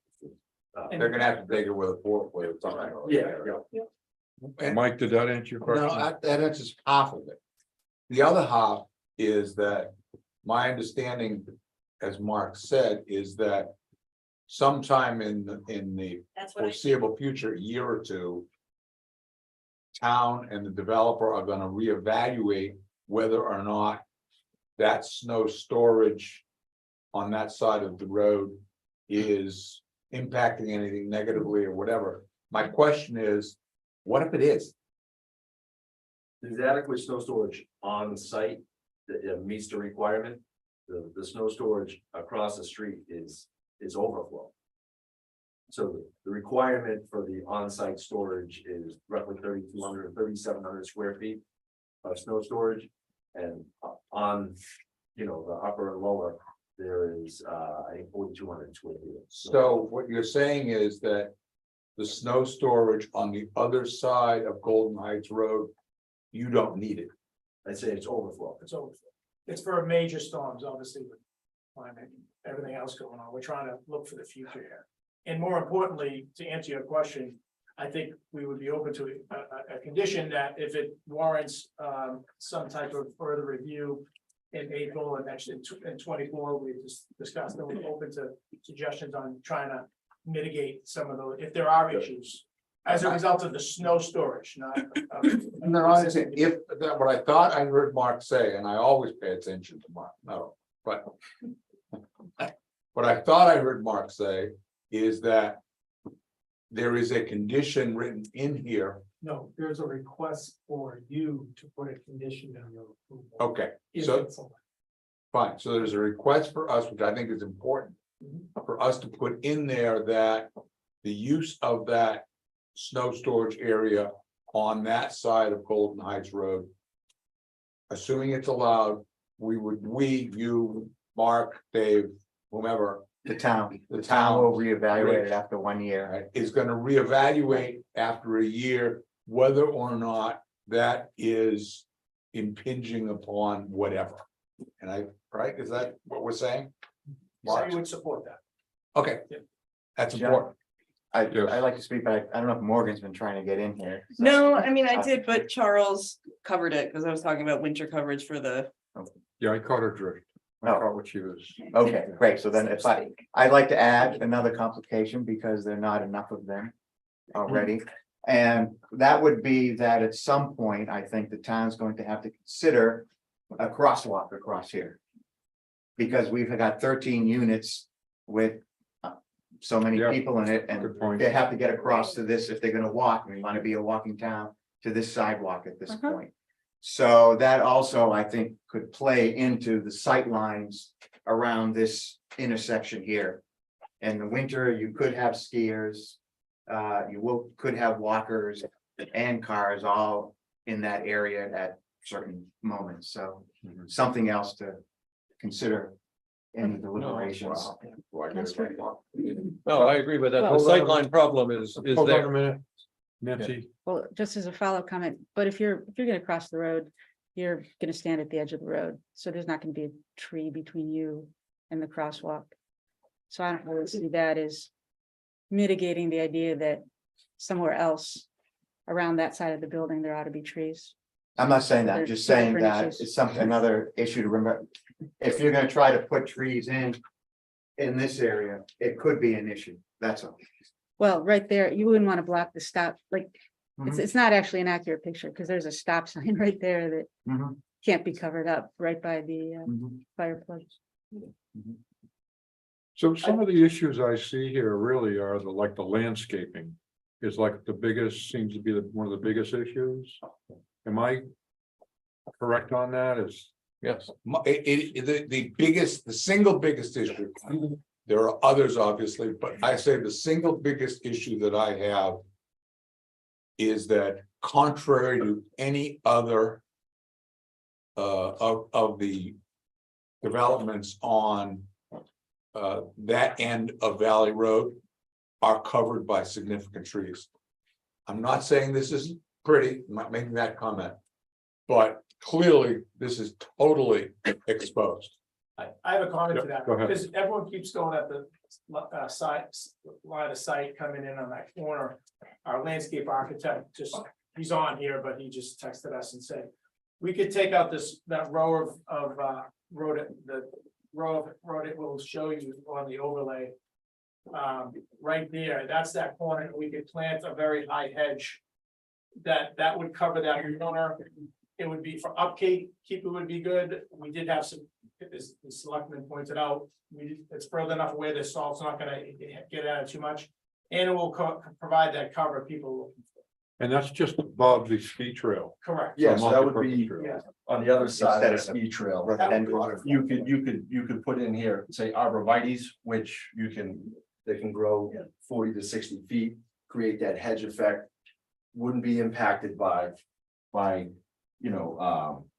these trees here are on their last leg, that are currently next to the road. And so they would be in a better position to survive. Yeah. How does everyone feel about that? Any comments, Jenny? Isn't that a current snow storage area? Yeah, we would lose the snow storage area, we have plenty on site. Oh. Of 1,000 square feet over, so. Okay, and also, I personally think arborvitae are hideous, but that's just me. Do you have a recommended type of like a juniper or? Nice sugar maple, like was on the original plan, like. Yeah, the but big they're slow trunk growers. that's not gonna- no, block your line. You've got a trunk growing up there. Very slow growing. I just wanted to read something about the site plan review regulations Come on up to the microphone. with the landscaping. This is like, in the purpose of the site plan regulation. To preserve natural features to the greatest extent possible with special consideration for rivers, brooks and streams, and nothing has been preserved other than a few spindly trees along the road. And to ensure that the finished project will have a pleasing visual effect that is in harmony with its surroundings, screens unsightly objects, and landscaped adequately so as not to be offensive to neighbors or passers-by. That's in your site plan review regulations. I just think the original plan was fine, and that this is not fine. And we offer up a nice row of 12 to 15 feet of hedges to create that line of sight. Maybe not arborvitae's. I'm not a huge fan of arborvitae. So I will agree with that. But at the we will allow we're open to a suggestion or recommendation from the board, or what type of hedges would be planted. We do have our landscape architect. Yeah, if he has any ideas what winters are like up here, he might have some suggestions. Yes, as soon as public comments are taken, I'd be happy to address some of them to the board. Mark.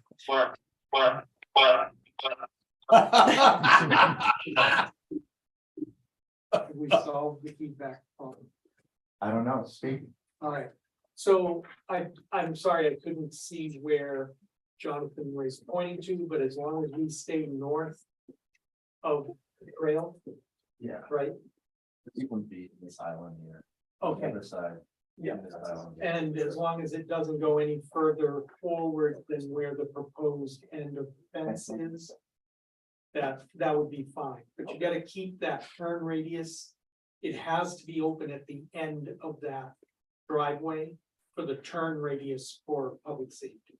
Mhm. But those are the only two considerations from the town standpoint on this hedge. Yeah, and that's why I'm thinking it'd be better for that type of a plant rather than a tree. Cause you're not gonna move a tree with a fire truck. You can Right. move a hedge with a Yes. fire truck. I agree. Right. Alan, Yeah, well, again, it's a catch-all thing. Well, first of all, I'm very happy to hear the introduction of the word hedge. At the end of the day, it's ugly. So whatever can be done to mitigate this used car lot, because that's the appearance to me, yep, is beneficial. Additionally, I got $20 riding on this. I don't think it's gonna function the way people think. I think you're gonna have situations that the garages are gonna become storage units. Families are gonna come up, put 4 bikes in, other stuff, they'll have storage units, they're gonna be parking someplace else. Substantially, the garages will be used. Some garages are gonna become storage units, necessitating the car go someplace else. All of this conversation, incidentally, whether there's 6 spaces or not, it doesn't affect any of this conversation. It's all about the aesthetics. Plus, if I can quickly go back what Charles said, you sort of had to be there at the sight line and the cross-country trail. It's gonna be a nice trail, but I personally am concerned that at some point, there's gonna be sand put down on the parking lot. It freezes up here, the ice will be salt will be put down at some point. I think the assumption that it will all be absorbed before it comes to the trail is questionable.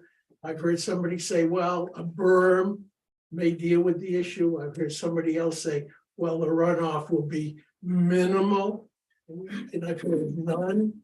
So I think this question of protecting the cross-country trail has to be thought through. It could be a grading issue, bring it up, grade it higher. Because you're gonna have it graded higher than the parking lot. Whatever it is, all I'm saying is, I think the cross-country trail is a bit at risk.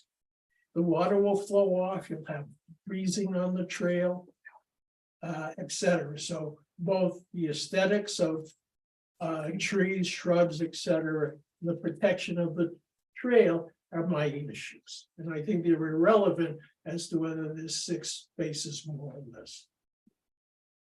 Barry, you've been waiting for a while. Can you come on up to the microphone? I'm Barry Fish. I'm president of the Moose Run Owners Association, and I agree with Jenny and some of the other people here that there's not enough landscaping.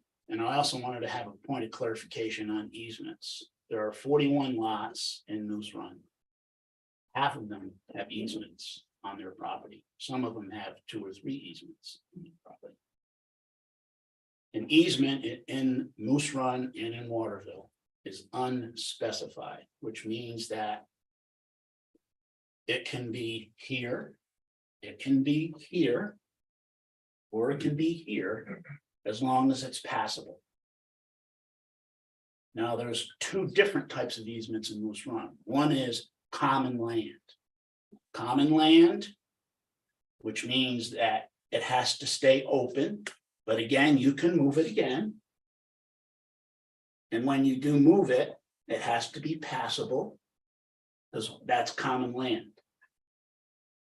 No approval is needed for you to do so. But the easements that the resort has on their trails, you need their approval to move it. There are probably half a dozen people that have moved the trail, paid to have it moved, and they moved it from here to here, and the resort did approve it. So I just wanted to have a clarification on easements. The other thing that concerns me, and it may not concern anybody else, is that you've got 6 parking places here. If all 6 of those parking places are full, and the cars are parked parallel, What's the space between here and the garage? 24 feet. 24 feet. So your intention is then that the people that are gonna be pulling out here are gonna have to do at least 1 or 2 3-point turns? That's a standard in any access is 24 feet. No, I'm not saying that. Typically one, swing out and go. Yeah, I don't think that's gonna happen, because if you back out of your driveway. And I did. I needed 30 feet. Without 3-point turn. We do a lot of these developments, sir, and 80% of them in very urban, tighter areas. It just seems to me that you're creating an issue or a problem about people. I can assure you, it's a 1-point. Backing out. It's a 1-point turn. As approved, it's 20 feet. It's actually worse right now. It's 20 As feet. We're approved, making it as better. approved, it's 20 feet. Right, well, that's what I measured on the map. Okay, it's actually, and we're creating a buffer between the ski trail, which currently doesn't exist, which is a real safety hazard, which we haven't addressed yet, as the currently approved plan. There's 20 feet between the people backing up. There's no fence, there's no rhododendrons, there's no landscaping, there's just the trail. And if you're walking along there and you've got 20 feet instead of 30 to 32, I think we have now. It's a much better safety issue with having a fence there, having rhododendrons and a line of separation. So we're making the safety issue much better. I'd like to see if we could bring your landscaper on board and have him explain a few things. We could go on until 3 o'clock this No, I know, I afternoon if just you have want, one. but I just want to have him bring him on right now. Okay. Thank you, sorry. Could you do that for us? Sure, yeah. How are you available? Hi, good morning, everybody. All the comments? Hold on, for the hold on. landscaper, Sir. Hold on. I am addressing you, yes. Yes, hold on one moment. Okay. We're gonna hear from his landscaper. Want to hear? He's been waiting very patiently Very for good. that too. Go I ahead. thought you told me to do the opposite, but- Good morning, everybody. Can you hear me okay? Is there any feedback? Oh, you're good. Good. Well, my name is Howard Snyder. I'm a licensed landscape architect. Been practicing for 25 years. And I'll offer up the idea. There's a comment made earlier about if I was knowledgeable about Waterville Valley and the type of climate that's there. I was born and raised outside of Concord, New Hampshire, and spent many winters skiing up in the mountains. So I've been to Waterville many times. That being said, all the comments made are valuable and they're with purpose and concerns. So I don't think there's some concerns that were raised that I'll need to coordinate with the owner on and the engineer, but I'll offer them up right now as potential solutions to some of your concerns. The first comment I'd like to address is to respond to the idea, yes, there are less trees. That is an understanding that I did not think that for this discussion, if 32 were previously approved, that there needed to be 32 on this revised plan. What has happened is the landscape design has been modified to adjust the changes from that approved plan. The idea of that split rail fence, there's a comment made if it could be solid. The reason why it was a split rail fence in terms of a design standpoint was the aesthetics. Thinking that if it was a solid fence, that it would be less of a visual attraction than a split rail. But there's also a purpose to a split rail being there, and that is any snow that's pushed off the multi-use trail would push up against a solid fence and it just wouldn't last. This way, there's some openness to the fence and the snow would be able to push through. There was a comment made about the hydrangeas and how they wouldn't be providing a screen, and that is true. The reason for the hydrangeas is that they would provide a screening during the growing season, during spring and summer and into fall. But the idea is that they would be able to die back and snow would be able to place there. hydrangeas would die back into the ground. If any type of screen was placed there in terms of vegetation that didn't die back, it was our expectation there wouldn't be a long life to it due to the snow storage. I said earlier in the beginning of this, I need to coordinate with Jonathan and the engineer about that snow storage. If we can plant them there, then we'll be able to provide much better year-round screening than is just being provided with the seasonal growing season of the hydrangeas. There is some dieback that's happening to the existing trees. We are aware of the salts that come off of the road. We've tried to place the plant material far enough back on the property so it would not be affected with a lot of the salt spray that would come in. But it is challenging because road salt and salt tolerant plant material are different. Salt tolerant, that type of salt is different than road salt. But what we've done is tried to select plant material that is native, would grow well in the type of climate that is Waterville Valley. And it's just a combination of evergreen as well as deciduous. So there is a seasonal interest that happens for people walking and skiing along the multi-use path, driving along Valley Road. But to place just evergreens in there, I think would be less of a visual interest or aesthetic than if it was a combination. That being said, what we've also tried to do is locate in strategic locations different types of evergreens. Now, I don't want to place evergreens in that snow storage area that would be arborvitaes that would grow a certain height, but there are different varieties that could go in there.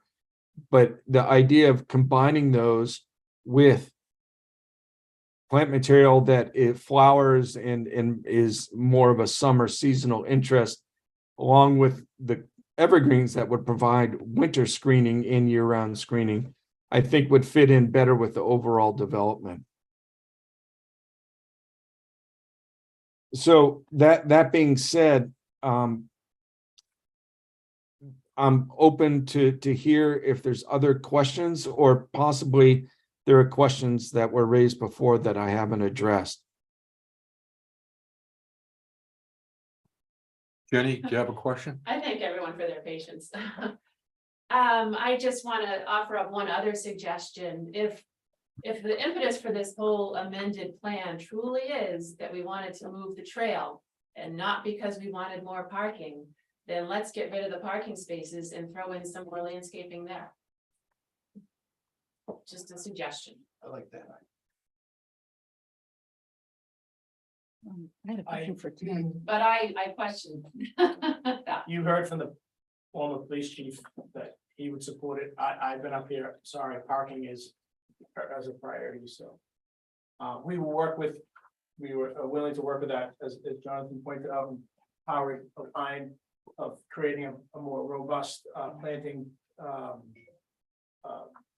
on that corner, on that little island there, and get rid of the snow storage. And that's the corner, that's a line of sight. That would be helpful. Nancy? Okay, well, I had one question for Tim. Sure. Do the trail groomers in winter, do they actually need areas on either side for plowing out snow? Don't they just flatten it all and? If anything, we bring it into the trail. Pardon me? We bring it into the trail. Right, so We bring it into the so trail. We don't. the groomers for the trail don't need any edges to push out snow, correct? We don't need edges to push out snow necessarily. It can help to have edges to capture snow. So to the point of the split rail fence, if you had a split rail fence letting air through it, may not catch as much snow as a hard fence may. The problem with hard fencing or rock walls or things like that is we have tendency to hit them. And because we can't see them out of the snow, split rail fences we can see easily with the snow. Unless the fence, the wall were higher. Excuse me? The wall just needs to be high enough to see. No, rocks outcrop at the bottom of the walls, and you end up hitting them with the blades. It's just the way that they work. The split rail fence isn't a problem though from. Okay. So really the snow issue is for the parking lot, so you'd be pushing parking snow onto the trail. That's because of the split rail fence, otherwise, because he doesn't need the split rail fence for to push snow towards you. Well, guys. lots of snow moving up on both sides. So, but you guys, I think, are ignoring the fact that, like, we can see the 6 cars. I mean, as Alan had mentioned, it's gonna look like a used car lot right on the prime middle of 49 when you're coming into town, right across from, Town Square area. So I'm not quite sure why we're not addressing screening that better. We are with the, You're talking about hedges over in that corner where you were gonna do snow storage. I'm talking about all along that part where the 6 cars are. Right, so this, if you're coming in, this hedging here would provide shielding as you drive down Valley Road. Until you get in front of it, So and you get then, right here, and then you and then- see all 6 cars for a Right long here. time.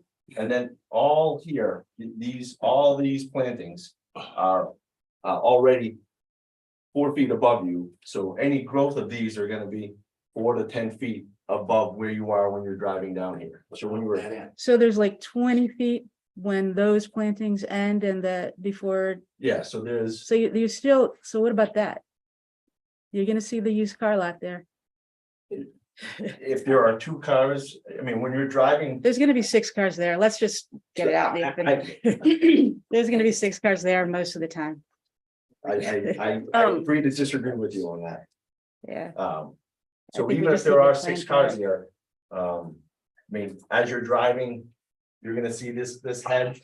And you come, if you look right while you're driving and not looking down the road, you'll see those 2 cars. And if you're across the street playing frisbee, there's a whole row of trees right here that you can't even see units 1 through 6. Yeah.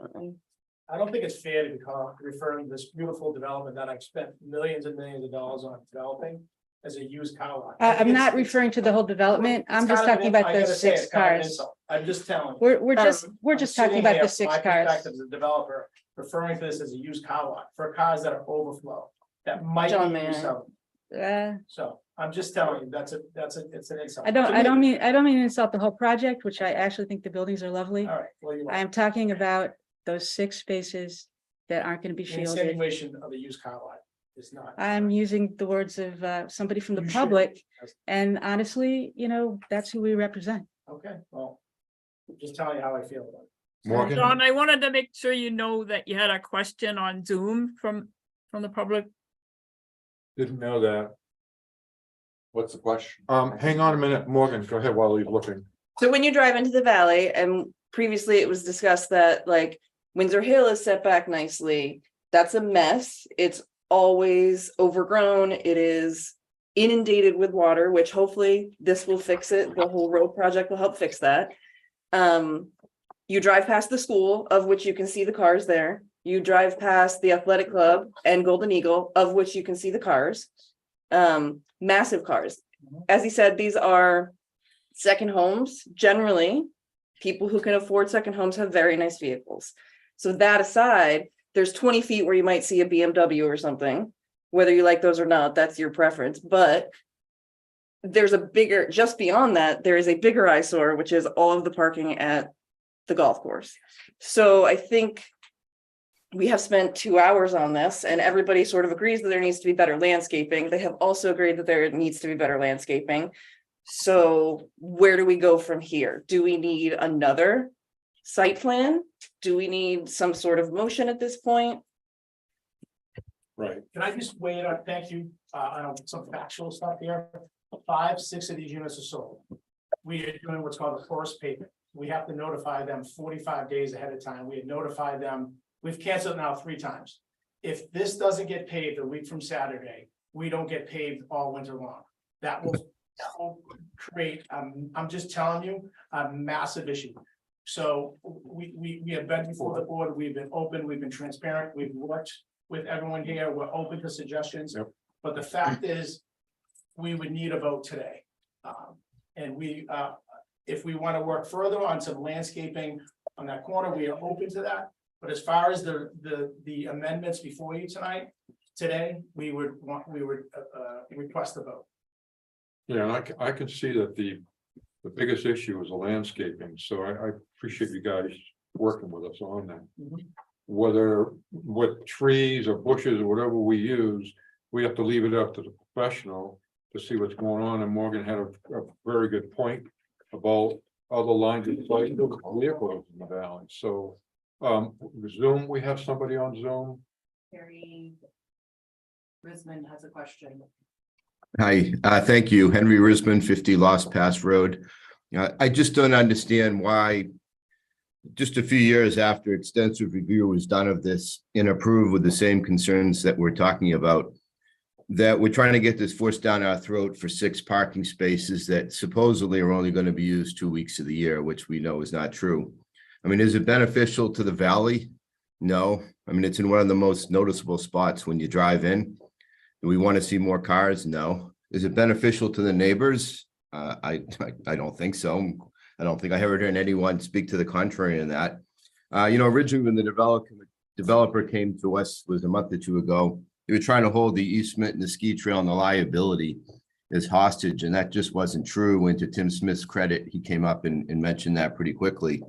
So I just don't understand, for 6 parking spaces, which is not going to change the valley. When you look at the master plan, we're discussing parking garages and open and underground parking. So 6 noticeable parking spots in the middle of the main road, practically. It just doesn't make any sense to go change what you guys just put together with everyone's approval only a few years ago. And if 6 of the units are already sold, it doesn't even make any difference. And now we're being told we have to do this because they have to be able to do this within a week. I mean, I just don't get it. It's just not beneficial to anybody except the developer, frankly. Thank you. What do you say? Mr. Chair, may I have the Oh, yes, opportunity? go ahead. Thank you. Sorry. Do you want me to? go up there? Please. Okay, great. Please. My name's Paul Badaro, 6 Lost Pass Road, where there is no home, but I am the direct butter, and we share a common line. I've never had an opportunity until recently to have any communications with Mr. Daly and Mr. Miller. So recently I have. They've been very courteous and very responsive regarding some issues along that border, having to do with the culvert that runs down. Is a culvert, is a stream, is a brook? I don't know. I'm not versed in geographical technicalities, but they have said that they assure me that they will rectify those items. So I'm thankful to you for being so responsive. I only just started 2 weeks ago trying to contact them, knowing this meeting would be coming. So we don't have to talk a lot about that. I next want to assure you that my questions both yesterday and at the site walk and today are me just trying to seek to gain an understanding. I still have some questions. It's incredible. I live by a saying that none of us is as smart as all of us. And today, the ideas and the thoughts that have come up are things that, as much as I like to think that I thought this whole thing through, were completely new to me, completely new thoughts. So that's my goal on the comments I'm about to make. Okay, I am not here adversarially by any means. I would like to add to Jenny's commentary on the landscaping. Just it later then got said that trees and shrubs are living things. Living things die.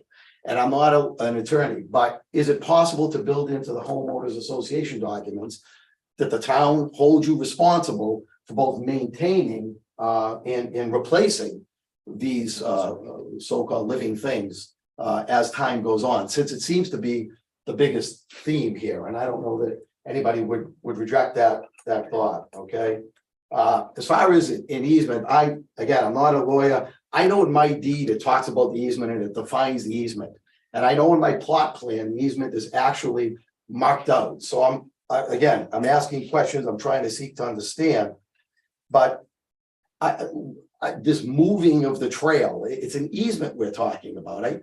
Isn't it predefined? And whether Tyrell has the right to change it or not. I presume that the planning board has some rights over it as well to approve or disapprove.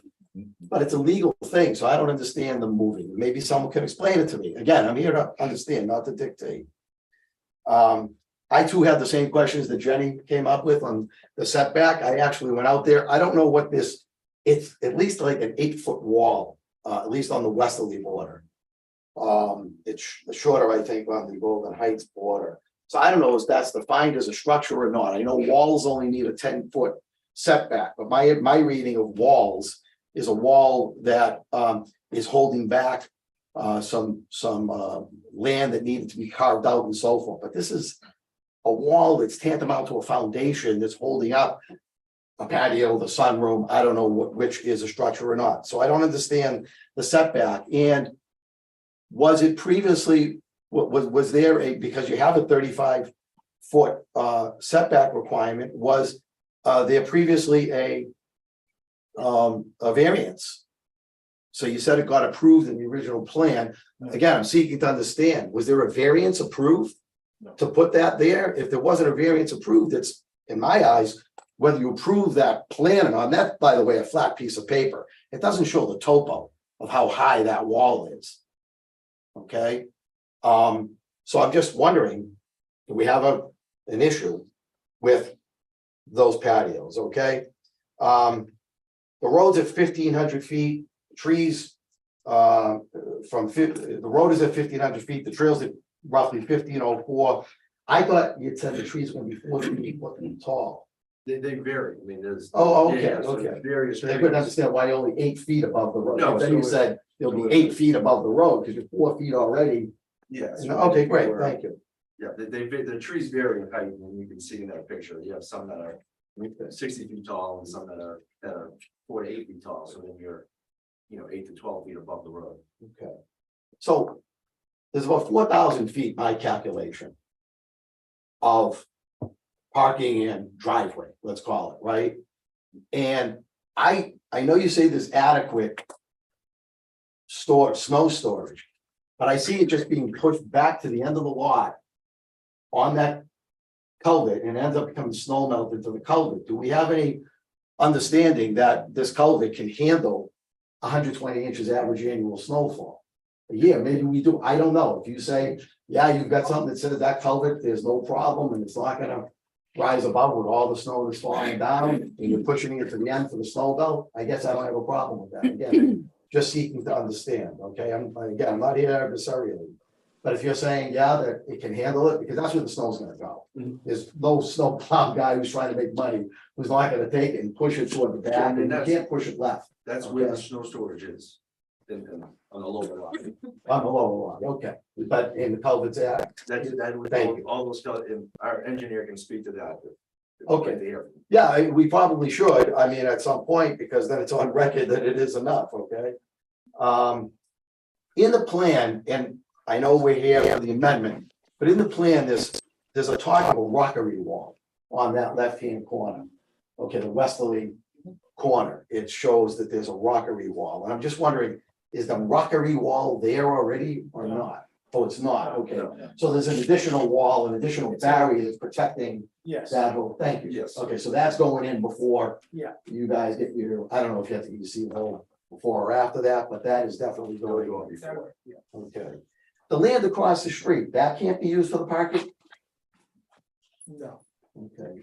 no, We know this, or is there a reason? it's, It's a town it's easement. town easement on it, so you can't put cars there. Okay, all right, thank you, because I obviously, I thought that.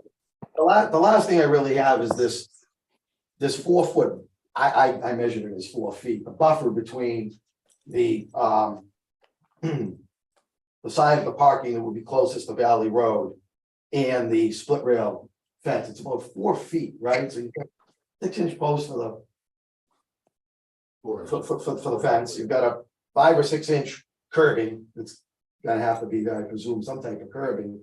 That's leaving it like 3 feet to put shrubberies. That's all. So the shrubberies are in this island here.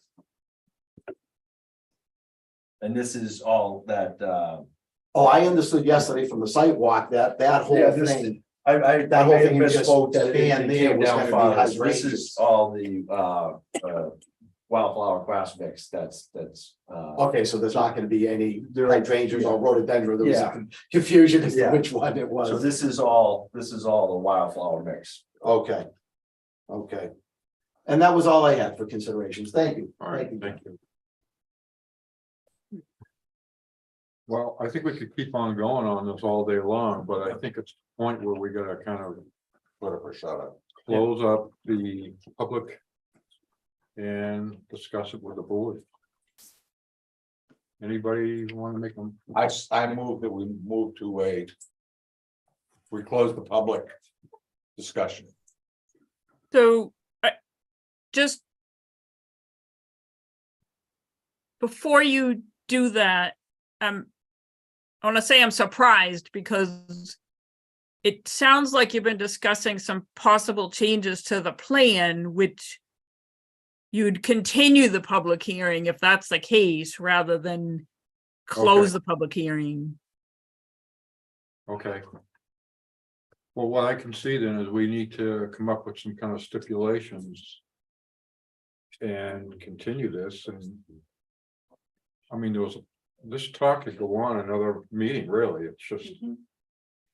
A lot going on here. My understanding from what I heard is that, We absolutely right, need a vote today. I'm telling you, and, Well, we're gonna get there, but let's, we would put a stipulation in, again, condition for the board. We talked about a few of them today, that we would work with you on that landscape. Yeah. We gotta look at the totality of this, the trail location, the parking, the fence. And if we can potentially carve out either the landscaping piece, we would be absolutely open, because that seems to be the biggest item. yep, I agree with you, yeah. Don, it's hard for me to see, I mean, so the only vote you can close the public hearing and deliberate. The only vote you can take during the public hearing is whether or not to continue it. So the board should first make that decision, whether you're gonna continue it. And it should be not influenced by the applicant's paving schedule. If you're gonna be asking for changes to the plan that make you comfortable approving it, I recommend you continue the public hearing and ask for those changes. If you want to close the public hearing and have a vote, you need to approve what's in front of you, deny what's in front of you, or approve what's in front of you with certain conditions, such as the first 3 bullets in the staff comments under snow storage. But there's not really a scenario where you vote to approve something, but ask for it to be different. Yeah, well, we wanna make the stipulations, so we wanna vote on it, and we wanna just, With conditions. with conditions, yes. I Right, think that then take your vote to close the public hearing. Okay, let's, I think that we simply say to the developer that we would like to have an agreement. Stipulations for improvements of landscaping as a condition to close the public hearing and to conduct a vote. yep, We agree.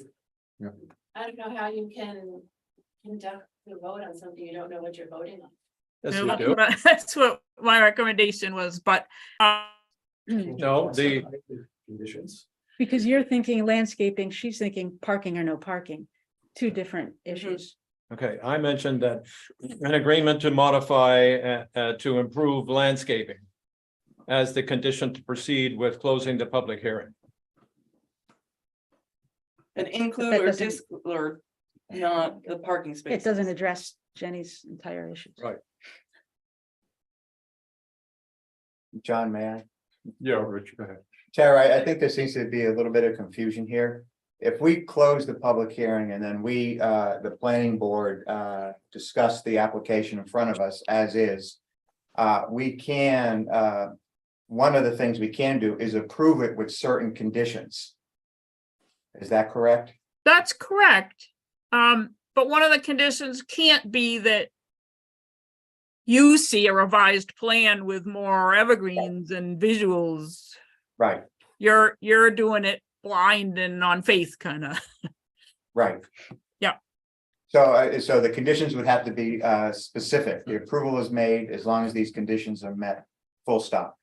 Right, and I can help you with that, but yeah. It's just, I felt I heard a lot of concerns that would require seeing a revised landscaping plan before you made a decision, but if the board doesn't feel that way, then you should go ahead and vote to close the public hearing. With in mind, any questions you have for the applicant need to be made during the public hearing, and all that happens after it is deliberation. Mark. Mark, go ahead. Mr. Chairman, couldn't the board continue the public hearing? Talk among yourself, come up with 4 or 5 modifications to the landscape plan that you specify what the changes are. Okay, then close the public hearing, get agreement that those are, then you could have your deliberations and make that part of your approval motion. Yeah. And everybody would know what changes are made to the landscape. Okay. That's my suggestion. Is that appropriate, Tara? And I'm not sure I followed you. Were you talking about like continuing it, but this morning? Right now, Right now. come up and list the 4 or 5, however many changes to the landscaping plan that the board agrees to, talk to the developer about that, and then close the public hearing and go into your deliberations. Yeah, that's perfect. Okay. Let's do that. I'm in agreement, so we're gonna do it. Me too. No vote, let's do it. Well, what are the Yeah. The conditions? conditions. Nice compliment. I don't think that we can say, tell the, have any comment to make about, we're not gonna tell the developer not to have parking spaces. You could, just so you know, you could deny that portion of the requested change. Any board. You could. Yeah, The Our question- job is to figure out question what the would be, town in should my be mind, going on what forward, basis? not what happened before. Someone point to me, as I think you would Because do you it, have an approved plan that doesn't have parking. right, but we're looking at an amended plan, but we're voting on an amended plan, so. I would like to know on what basis we would reject a portion or all of the amended plan, and where in zoning. Where in, as you were trying to point out, Because in it the, moves the trail and eliminates landscaping that was part of the prior approved plan. It's, I'm not sure though, that's an adequate reason. To deny or reject the application because it's different from what we approved. They're coming forward. you as a planning board have to make that decision. Is this something that we want to see or not? It's in your Yes, laps. I guess all I'm saying is on what Basis. basis do we You make? have to have a basis. Well, You do. I could just say, the town official who's the most independent of Jenny's or mine, or our desire is the police chief, who's weighed in clearly that he supports the 6 parking spaces. That's my position. Well, without him here to talk to. He's right there. Sounds The good. director of Department of Public Safety, Dave Noyes. All right, hey, Dave. Can we hear from you? Sure. So what are your thoughts? I'd love to hear from you directly. I'm in favor of the extra parking for 2 reasons. One, it's additional parking that's going to alleviate any of the on-street parking potentially during the high activity times in town.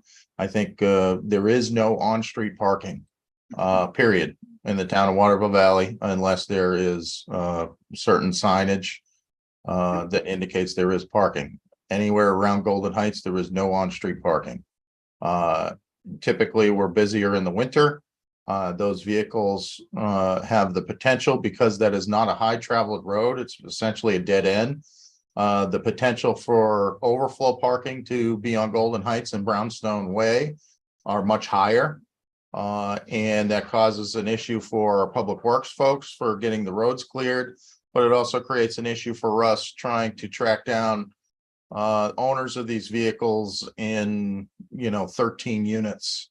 I'm just trying to avoid a future potential issue for our public safety officers. And the on-street parking. I'm for it because it adds extra apron space. So if there was an emergency there was a fire at this building, it gives us an additional, some more room for us to operate.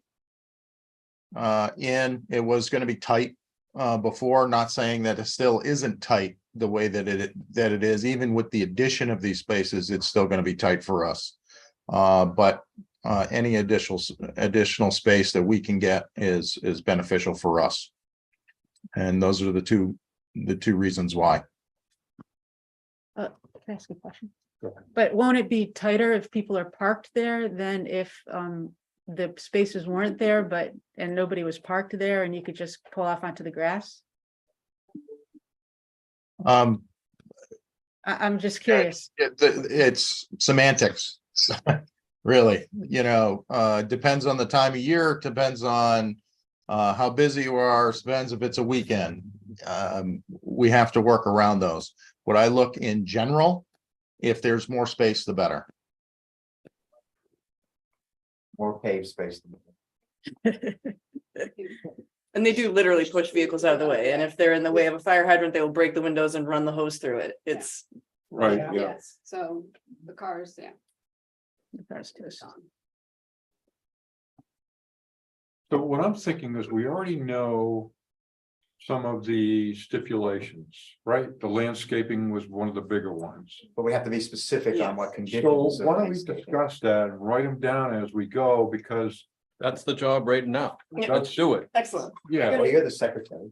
A suggestion from the landscape architect, instead of the split rail fence, to put a year-round vegetation buffer, so whether boxwoods or having that whole, instead of a split rail, doing a boxwoods there, to create a buffer. What would you, Tyrell, feel about? I don't, that's I have no better. idea what a boxwood is, so it's hard for me to comment, but I can tell you that incursion in increasing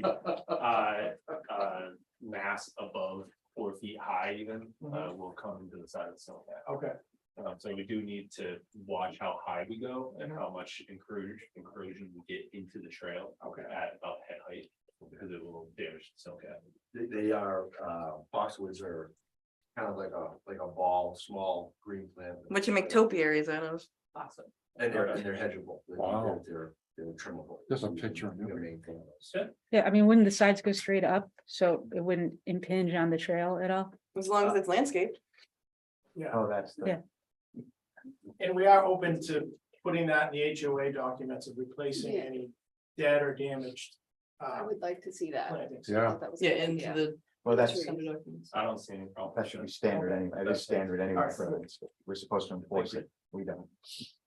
Yeah, there's been a dead tree in the middle of Sunnyside's field for 10 years.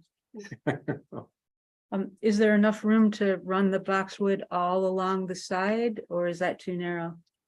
Yeah. All that's- along the, That's adequate spaces. I think Howard can speak to that, but as Paul measured out, that's approximately 4 feet. How long were you going, Nancy? well, I mean, it would go a long way towards making me more comfortable if the boxwoods just went all the way across No, I mean to where? To where the fence ends now? You're talking about the parking spots. She just wants to cover the parking spot. Covered, okay, thank you. I didn't understand. going from here, to here. Yeah. The box was. Yeah. Okay, Yeah. Yeah, I mean, that would make me a lot more comfortable with the parking. I mean, because I recognize that there are other cars that you can see, but that was long before our time. And if it came up now, we would make them screen it. Okay. so one of the conditions I think we're hearing is that we'll put, instead of a split rail fence, boxwood, I'm not sure what. Yeah. From here to here, if someone could define what from here to here is, and we're gonna put a hedge, The boxwood, the Here's the boxwood plan. right? Would replace the split rail fence. Right. So we're making a boxwood hedge. To replace Here. the split. And here, rail fence. It's been a long meeting. and here, No, not in the corner, that's gonna be big trees. Yeah, that's gonna be, I think, other vegetation. a lot more room. TBD, I think you. Yeah. Yeah, but in there, we talked about putting a hedge. Right, so if I think there, This space here, Yes. what are you gonna put in there? Howard, would you weigh in here on that area, on the tall hedge? Yes, I'm happy to weigh in. I didn't want to interrupt. I wanted the board to kind of solidify more of the concerns. What I am offering up to address the board's concern is to replace the split rail fence with an evergreen vegetative screen for the length of the 6 parking spots. And I don't want to, from a designer, want to see a row of monolithic plantings. I'd want it to be a variety of evergreens that could create that vegetative screening, because a single row of same plant material is more of a residential manicured aesthetic. If it's a variety, 3 or 4 different evergreen shrubs, it would be a little bit more in keeping with the site. Another condition could be that the applicant would provide one additional deciduous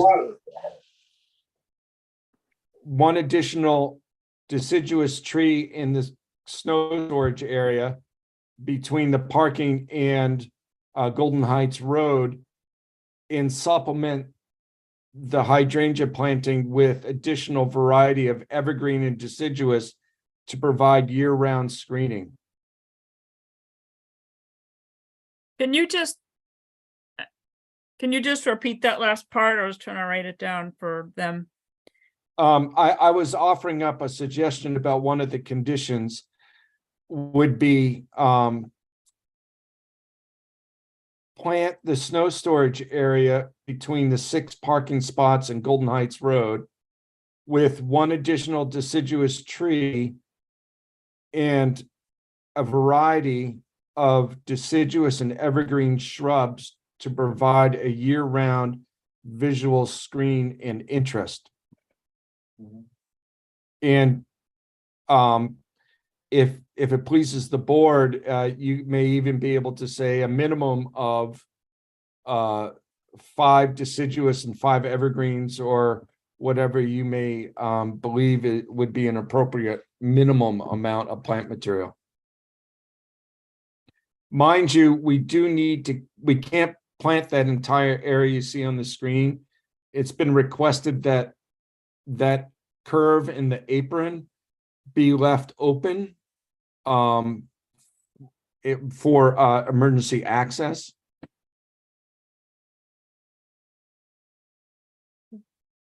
Right. It would be okay, just at the end of the proposed fence that's shown there, if you cut off what he's talking about right there at that last post. Yeah. That would be okay. That provides the curve. Yeah. This has to be open. Yes, that area, please. Got it. Yep. Okay, that helps. Any other landscaping conditions? For those of the. Jenny, any thoughts? Any other landscaping conditions and thoughts? Well, I like what Howard just said, that put in stipulations of a minimum of added number of trees. Like the original plan calls for on that corner, which sounds like, I mean, if the trail gets moved, you can't do it, but there's a white oak. There's an American elm. There's another one, I don't know. I can't, but this is too small, but there's an, I don't know what that is right now, UA, whatever that is. I would just like you to. Beef it up. Caller. No, the UA is the American Elm, so that's still in place.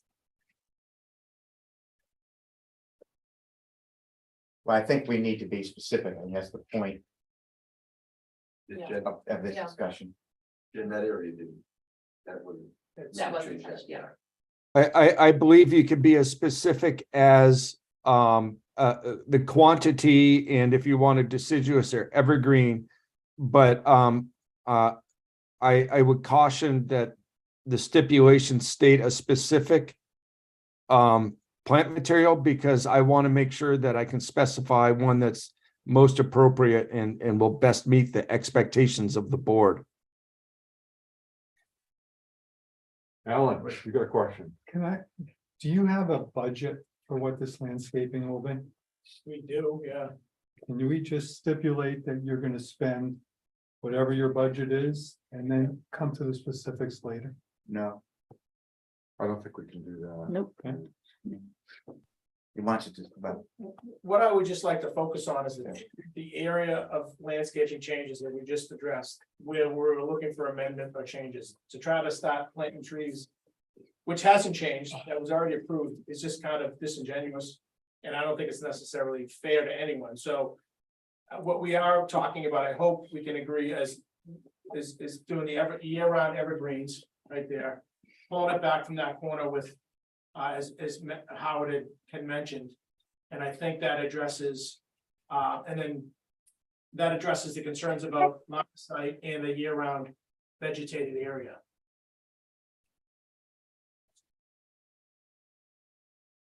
I believe that, and Tara, you can correct me on this if I'm mistaken. The stipulations can also add the board can make a stipulation, vote on, and just an understanding with good faith that the applicant would do it. But I believe the board could also add in the stipulation that we would present staff with a revised plan, and that you would then need to approve it to make sure that it adheres to the expectations of the board without it needing to come back for public hearing. Yeah, I was thinking about that too, that at least go to code enforcement. We'd be amenable to that. To let the town approve it. If it's not approved, then we have to go to public hearing for the landscape plan. I'm a little uncomfortable. I guess I don't want to be part of that. I would rather the board see the revised plan, but it could certainly go to town staff.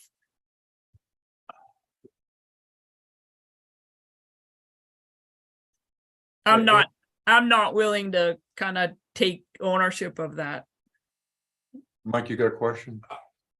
I think I do, and I understand, since where I live, we have a similar problem as far as asphalt and everything else.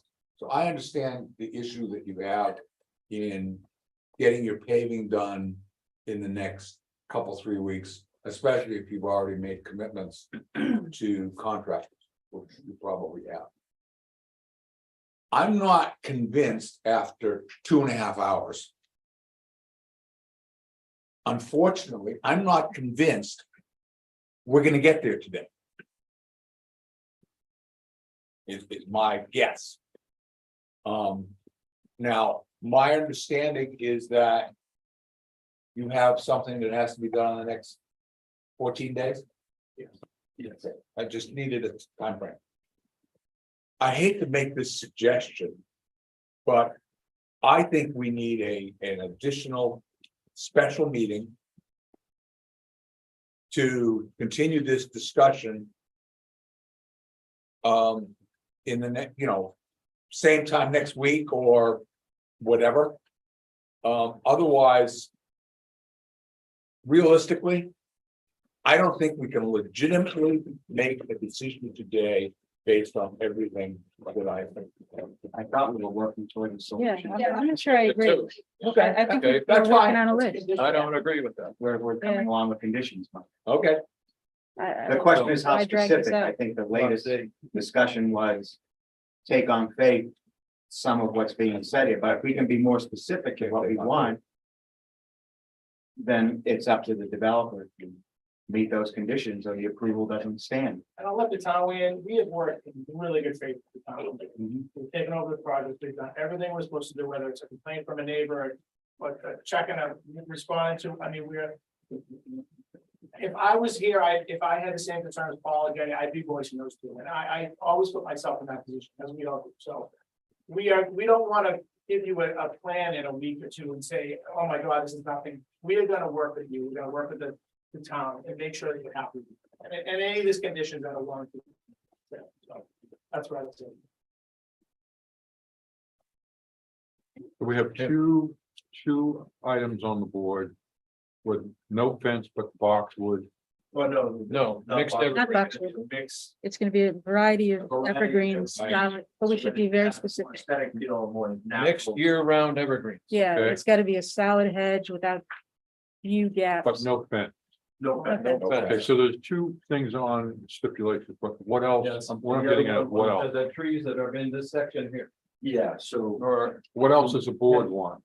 Or replace public? this with the evergreens. Mhm. And this island here, which is currently hydrangeas, have a mix of deciduous and evergreen trees. Yeah.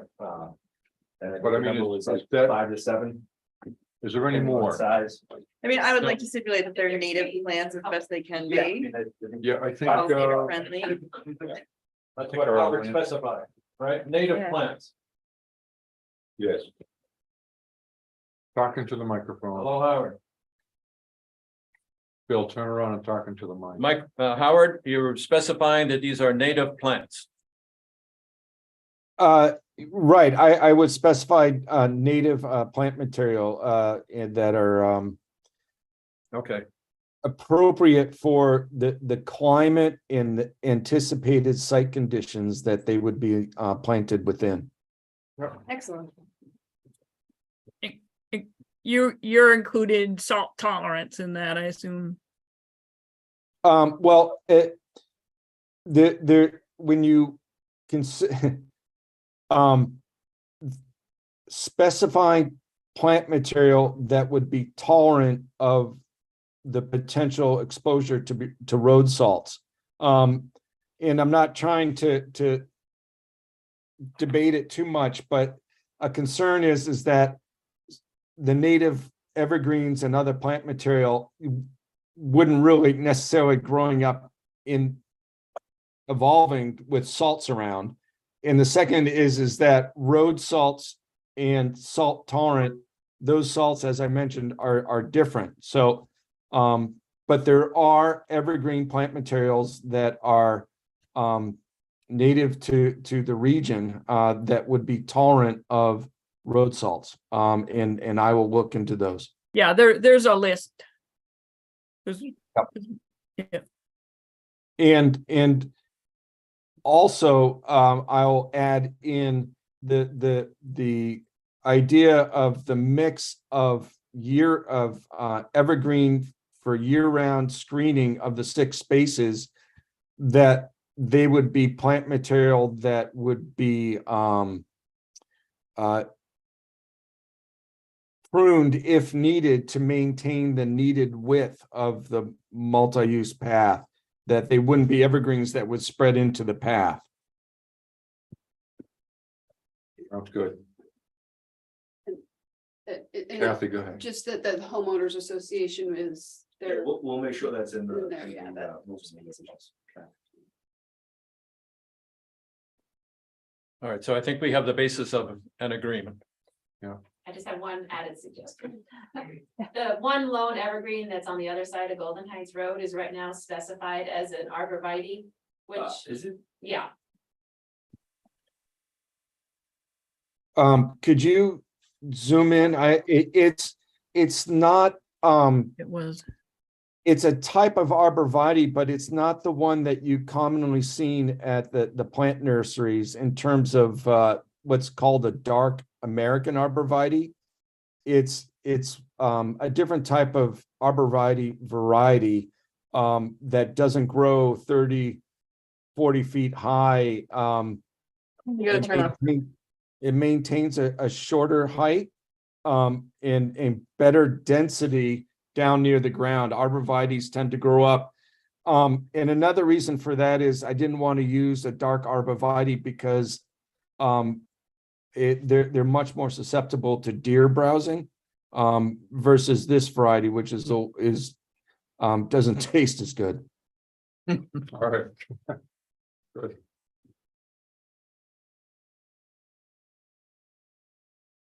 We had one condition, I think, that the town had, staff had one condition as well, which was expressed in the staff letter to the planning board. I have that in front of me after you've closed the public hearing and are ready to deliberate. You have it, okay. Thank you, Tara. So I'm gonna close the public hearing. You'll want to just make sure that the planning board has asked any questions of Howard that they have is pretty key. Is anyone, any more questions to Howard? Say, Howard, if we, into the microphone. If you put those, the trees in that island area, how is your tree count now? There's one of the arguments that we've heard over and over again is that the number of trees is lower than what was originally approved. I think we're a lot closer to the tree count now. We are closer to the tree count. And the obviously as I won't plant that area with the quantity of trees needed to meet the previous one, but there'll be. I'm not asking you to do that, no. Yeah, but there will be an increase of tree quantity, yes. And I do not know off the top of my head the amount of trees that were existing and proposed in the approved plan versus this one, but I don't know if we'll get back to that, but it will increase the quantity than what you see here. Yes, what I'm saying is to stipulate in the agreement that we work toward the original tree count. It's one of your objectives. Okay, Subject to sizing of the. understood. Look, I'm just trying to satisfy all of the arguments that. Okay, I think we have the basis of an agreement. Yeah. Mr. Chairman, vote, and I'm sorry, I know you closed it, but Yeah. can't you put something in there about the HOA having a requirement to maintain? Yeah, we. I think they said they would, yeah. Okay, thank you. Yeah. What's HOA? Sorry if I missed that. When the public hearing is closed and the board's ready to deliberate, I have a list of 7 conditions in front of me. All right, good. Good enough. So again, I'm gonna close the public hearing. There's only 2 publics here. And we're gonna go, let's deliberate here a little bit, see what's going on. So Tara, if you could give us that list of those items. Yep, so what I jotted down, revised the landscape plan to include replacing the split rail fence with evergreen vegetative screen for the length of the 6 parking spots that will be pruned as needed to keep free of the multi-use path. And to have a mix of evergreens and deciduous in the snow storage area between the parking and trail that includes additional deciduous trees. The plantings are native plants appropriate for the climate conditions. Homeowners association documents to include maintenance and replacement of plantings as needed. And then in your staff comments, the first 3 bullets under snow storage are that snow is removed from the site and carried across the road and kept clear of the drainage ditch on the east side of the road. That proposed vegetation, including trees, placed and maintained so they don't interfere with the proper operation of the drainage ditch. That the snow storage arrangement be subject to review in April 2024 and modified if there are issues with ice buildup or runoff outside the ditch. The review should be conducted with the DPW road agent, and the DPW will provide the planning board with a written report on how the arrangement worked and if any modifications are necessary. And the report should be presented to the planning board at the May 2024 meeting. That's everything I have noted. And so the changes to the landscaping plan would be conditions precedent, and the other 5 would be conditions subsequent. Sounds good. In the HOA, right? Yeah, that's in there. Yes. HOA to maintain and replace. Yeah, everything. That's something. Yeah. So on the snow storage across the road, do we want to limit it to just 1 year review, or do we want to open it to more than 1 year? I think it's gotta be at least 2. I'd say 2 years, yeah. Fair enough. Why? What's the justification? No, I'm just throwing the Well, question. see that it works. justification is, It could be an how much unusual- snow we get varies. It could be an Yeah, what if unusual it year. was Tim is over there They saying. won't be able to we get test 200 it. inches. Right, same with rain. Plenty to review it. I'm just looking at the vagaries of the year. Yeah. And do we want to give ourselves the latitude? I'll give you Okay. 220. Yeah, I mean, we don't necessarily, we can say in 1 year, fine, good, no need to do it. But No, I just, somebody I said just raising it. something about a crushed culvert and all of that other stuff. Was that you? No. I was, No. I did. Okay, But that will then be, somebody has to make sure that this plan works. Right, So, Fair point. okay, I'm just asking if 1 year. 2 years. I would recommend. so in the agreement, 2-year conditions. That's what I thought was the beginning. I guess I was wrong, but I'd like to see 2 years. So April of 2024 and April of 2025. That's what I jotted down now. Yeah, the same thing, Right. just to ensure we don't have years. And to come before the board in May 24 and May 25. Okay, fair enough. Everyone in agreement with that? Yep. Yes. Okay, Tara, we'll put that on the list also. You got it, I'm sure. Anything else? If we make these amendments to the amendment, Conditions, Condition? conditions to the amendment, to the I know. amended site plan. that's a little levity in this meeting. Yes, if we make these conditions applicable to the amendment that's before us now. Do you have anything else to say about it? Or are we ready to consider it? That was my question. Okay, good, let's do it. Tara, any thoughts about that? No, I think I didn't have anything additional. Okay, To make a so motion. can we make our motion on that? Okay.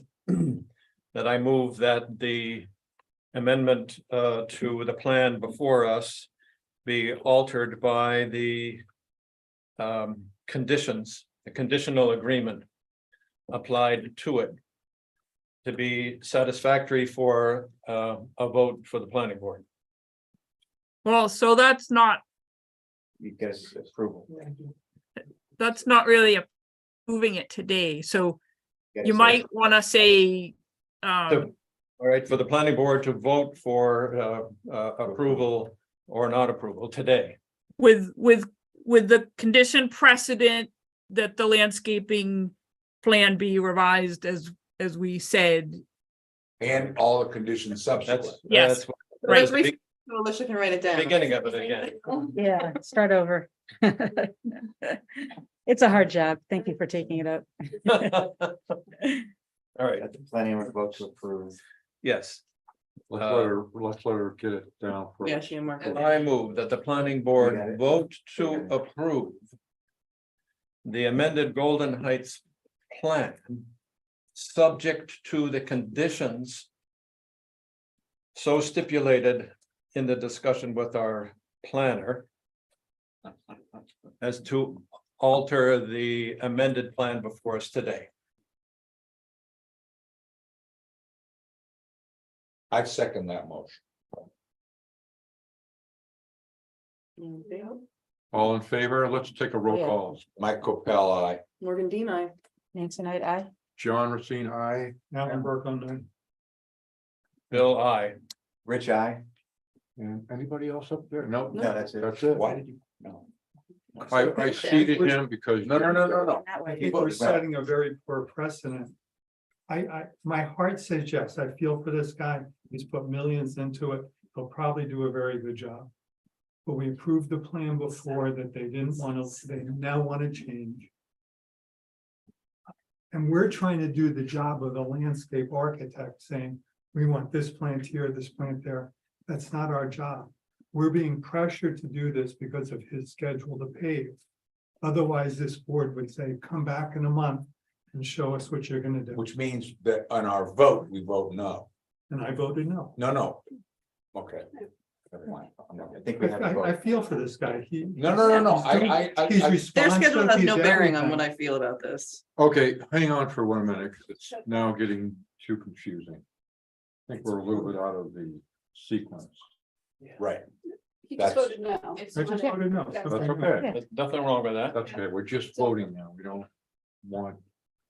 Okay, One but- thing I do have to ask, though, we can do, once we vote, we can have a little more discussion. I think we're done. Are we done? We're done. Please. We just voted. Please, God, we're done. Did we talk about the patios or? No. something? No, that was Because that was already approved. We're okay with that. There were no changes. We're okay with that, all right? Done, so it passes. No. All we did was, I thought what we did, What we voted on what passed. we voted on, no, what we voted on, I thought. Was to end the public meeting. No, that was ended a long time. ago. It's ended. Oh, Oh, you okay. just voted to approve it with conditions. Yeah, We, That's what Bill's motion was. yeah, yeah, okay. You okay with that, Mike? Are you- I mean, So changing my vote to no, but it's still. It still passes. You're left. it's still okay. It's gonna pass. Right, no, but I understand. I'm changing my vote to no. So Alicia, there'll be 2 no's. 5 yeses. You Good, any, Oh, I'm going. okay, sorry. Next item on the agenda. And Rich. Now, So maybe, listen, maybe before this is over. Like so to we're make- all good with it, so I wanna make sure that we, 11 o'clock Thank you, right now. Thank you, Paul. I'm not going beyond 12 o'clock today. If we're not done, we're not done. So let's see if we can get this moving on. All right, That's good. I have to step up with it. next. So John, do I, or Mr. Chair, do I get to come back to the table? Yes. Yes, you do, and I'm going. I don't know, we didn't take a vote on that. And Ellen's gonna unseat you. Don't be mad. Not at all. It's tough. So I'm gonna sign off. I want to thank the board and everything else. So thank you. Thank you for your time. Thank Thank you, you. Howard. Yeah. Thank you. Very. Thank you very much. Thank you. Thanks, Jim, for being here. Thanks for making the drive. People want nuts or snacks. Oh, you're. Is this an airplane? Yeah, I know. Actually, do you have anything more suitable for the Delta? In my opinion, I think you should open the bar. I know, right? Pass these down. Cashews. Yeah, nuts What's are. this? It's part of the next discussion. Grab one and have some. Read it. Blood sugar level. Otherwise. So the next items we had was an Chairman, update with Rich, but Rich, I'm gonna pass on that. No, that's fine. I mean, we've just been busy with the transfer station and all the updates of all this. So I'm gonna go to Mark and get a little update maybe on the road project. Are they gonna dig up the other part of the pavement next week or month from now? All the paving will be next week. But I mean, I think, And then the week after, they will do the. oh, they'll tear up the rest of that road. Okay, good. Fine. Anything else on the treatment plant? It's moving forward. It is moving forward. That's what I thought. Good. Engineers. Okay, the old business work groups.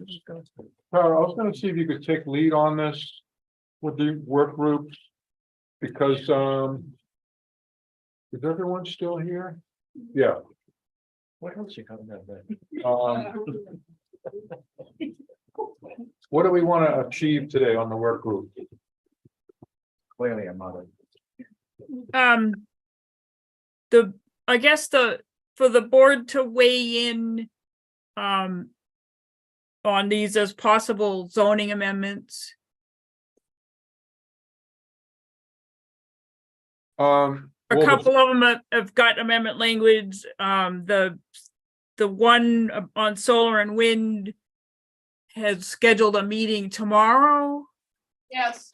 hoping to have some input from the board today to respond to. I'm not sure how much you want to try to tackle today, but Kathy, you have a question? Did we skip Retrita on the August 16th? Yeah, we decided. We did. We did. decided. John, there are some passed papers that, that and I Rich went has past mine. over there. Yeah. It's all on video. You can get it. Spend I 3 also- hours watching it. I also think dark skies, isn't that more of a zoning, building? We can make dark skies very quickly. But it's I in can our make a comment regulations. about that. So I don't we, think But yeah, if we could, if you Regular. guys can focus on the things that we need in order to keep moving forward on zoning amendments, that's the timely, that's the thing we have a time crunch on. Okay, So that would be concerts would be one. What are the others, Tara? Well, the first 3 working groups have sent you guys some draft material for feedback. And if the board is pretty good with what's there, 2 of the groups are done. If not, then they need to go back to the drawing board and maybe be looking at another year. So, and I think Rich can take the lead on discussing the special event / concert one. I'll make this quick. So we are looking for a zoning amendment change, so I think we do need the planning board to make a decision as to whether to go forward with a recommendation to, as well to the select board, as well as a zoning amendment. We early on, and Margaret Turner, myself, and Tara worked on this issue of concerts. I won't go through all the history. Everyone knows the history of how we got where we got to. We pretty early on concluded in discussions and looking at what other towns do with regard to concerts, quote unquote, that this sort of event, special events, as we do have in our zoning use table, I think we call them special entertainment and recreational events. I think that's the language. And concerts, it's the only, well, other than on the theaters, it's the only place in our zoning where we have that word concert. So we found out that what towns do is they create a special permit, a permit for special events to deal with things like concerts that are not normally that were not part of an approved land use at the beginning when the applicant went through the approval process, but rather were quote unquote a special event. Some number of times a year, it could be one, could be more, or some frequency of of some sort that would require the person wanting to hold that event to get approval from somewhere, and that somewhere is the not good somewhere shouldn't be anyway, is the planning board. The way it's written now, we talk about the ZBA. Problem with the ZBA is that they don't meet very often, and that may not work time-wise. And this is why I think a lot of towns have turned to the permit as a way of dealing with the issues that you deal with special events, right? Because what we're concerned about in special events that are not normally held or not part of a regular land use are things like traffic control, facilities. We can come up with a number of parking, we can come up with a number of different things. So the idea would be to make the change, and Tara can better speak to the change we're making to under the use definition. We do make a change there and in a couple other places, so as to be able to anchor this permit, which we do not have now, strange as it may seem. There's no permit for a special event in Waterville Valley. We've been having special events all these years using other mechanisms for approval. There's no one single special event. So the changes we're looking for in the zoning is to anchor this permit, which we will then lean on town staff to come up with the parameters of the permit, like what would trigger a special event. And I think this would be a discussion first within Department of Public Works and Department of Public Safety and the town manager, who would then bring their recommendations or proposal for a permit to the select board for approval, and then the select board would approve it. So the devil is going to be in the details here with regard to what triggers a special permit. And we've had some ideas on that. I know we're pushed for time here, but we're talking about number of people or perhaps a percentage over an indoor occupancy. We haven't, we really didn't address those. We're just looking for a general concept of how we could approach these. A lot of towns use number of people. A special event is triggered, but when a certain number of people are not suspected, sorry, it's an old job, anticipated to attend. We did talk to, I think, a good swath of people here. We talked to Craig Larson, Tim Smith, Jamie Covet, former chair of the board, Wendy Rathgeber. We talked to James and Michael Sununu, both of the capacity as landowners here in Waterville Valley and as municipal figures. I mean, I think James is a select board members. Both of them are select board members, and they were both surprised that we had no such thing, and that they looked at us like, what are you waiting for? And Michael was talking about how they have difficulty in their town on special events where people are holding special events, but they're behind the curve. They had nothing to be able to prevent that they could see. So it's causing a lot of hate and discontent in that particular little town. So we talked to a wide variety of people. I don't think we left. I'm sure if I might have left somebody. Oh yeah, we talked to Tom Gross as well, trying to get a handle on this. So I won't say any more. I'll just open up to questions. But the zoning amendment changes that we'd like to see would anchor this permit that we'd like to see, we think should be created, and then turn this over to the select board and town staff to do that very thing. That's the recommendation. So, Mr. Chair, are you looking for a vote today for the amendment? Well, I know, I think, Mr. Chair, the idea was to get the approval from the planning board for someone from the planning board or the representative of this group to go to town, to the select board with this recommendation from the planning board to move in this direction. Okay. I've already had a preliminary discussion with select board members and town staff to make sure that we weren't spinning our wheels at the very beginning, and there was no resistance to going down this path. Sure. So go ahead, Tara. So the input that we need in a timely way is about the zoning amendment, because the regulations the details of the regulations can be hammered out later. But as Rich is saying, in concept, this zoning amendment, so where staff were bogged down was they were thinking in terms of size of the event in deciding whether it was allowed as accessory or special exception, when that wasn't the intent of how this was written. It was written that if it's a secondary use, it's allowed. If it's a primary use, it needs a special exception.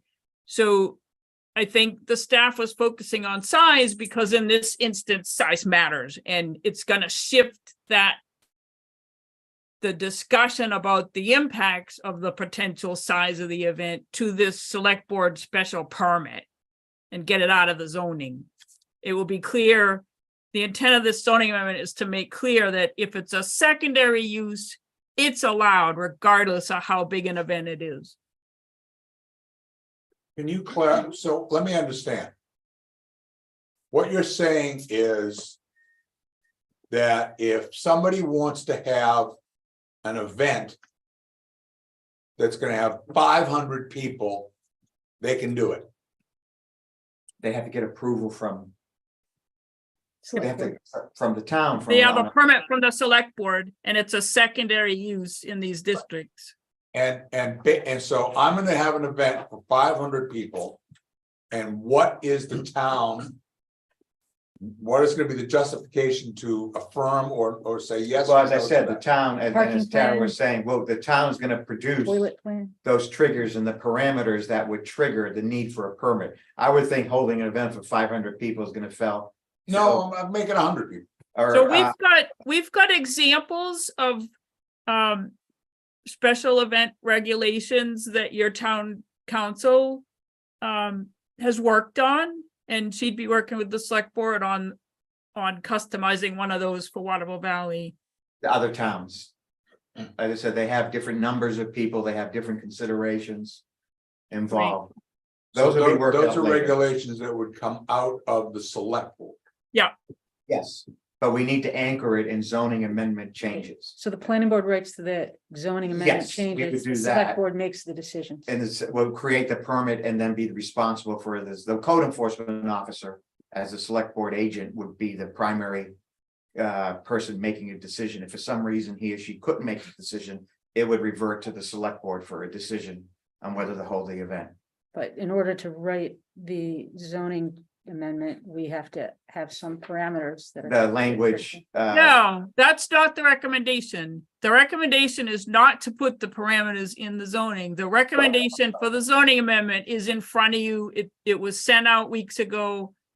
Yeah, It's in front of us. I've also It's in passed the around minutes. another, it was in the package sent around by, simplistic, Yeah, very sorry, simplistic. yeah, been a but I while. did have other copies made. Very, very That's right. simplistic. Right, Basically, what we are doing is saying, okay, we're providing a zoning amendment that basically takes what event is or is not allowed is not something we're gonna be involved with.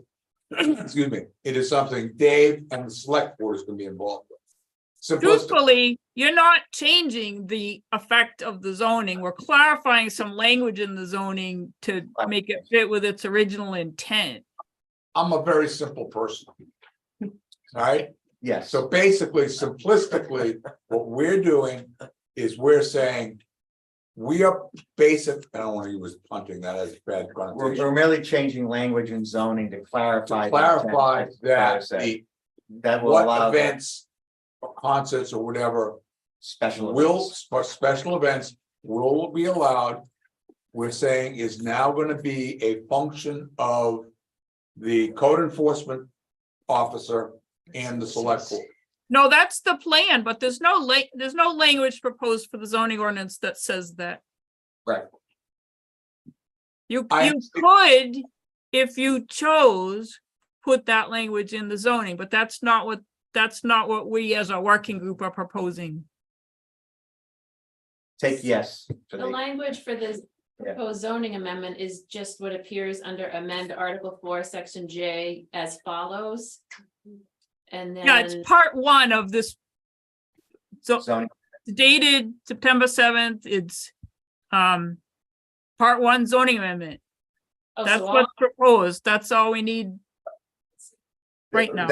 Under uses, the majority of that language, don't you have, that you can see the changes? Could you scroll down a little bit?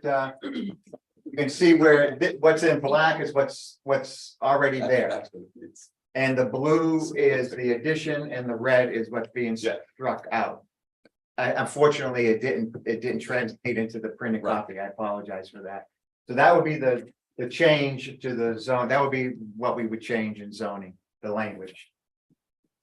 In this part down here, but And- basically, when the whole conversation about concerts made me realize that we didn't do a clear enough job of saying what we meant with this A/SE category. We meant if it's a secondary use, it's okay. If it's proposed as a primary use, it needs a special exception.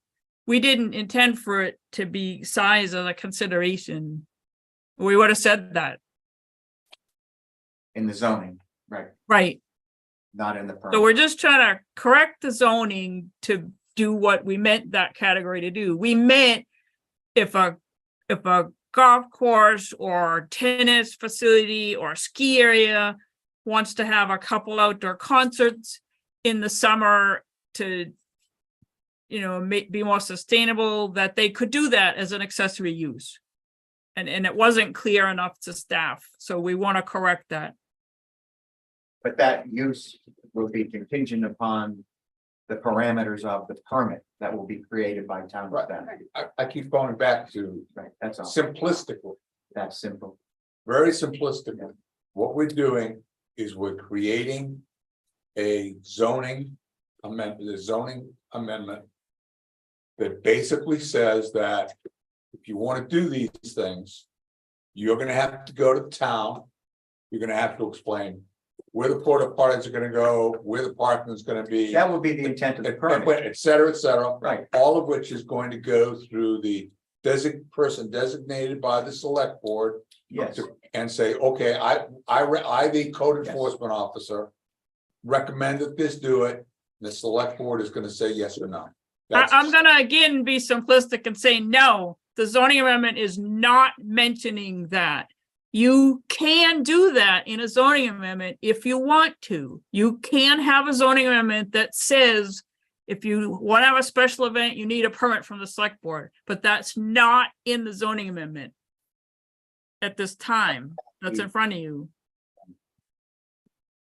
But this language is, It can be used toward that end, but that is not the effect of the zoning amendment.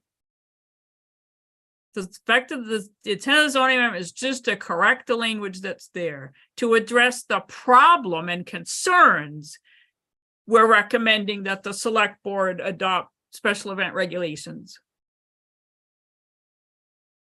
We're recommending that that concern not be addressed through a zoning amendment, but through select board get it out of zoning, regulations instead.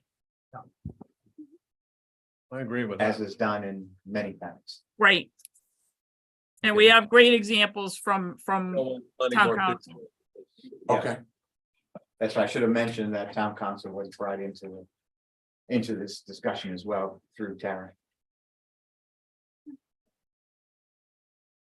And she's on board with this approach.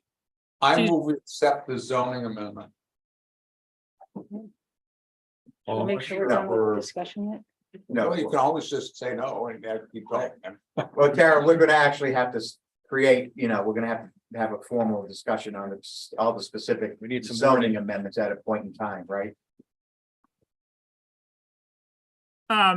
You'll get to look at them again before you have a public hearing. Right. Right, so here, right now, we're out. Public hearing. I think we're kind of looking for conceptual feedback so that we know we're ready for the discussion and don't have to go back to the drawing board. Because it's mid-September.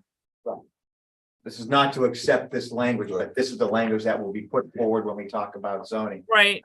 Planning board tells us we don't want to do this, because we're just a working group of the planning board. If the planning board says no, it's off the table. So we're looking for conceptual approval, as are all the working groups.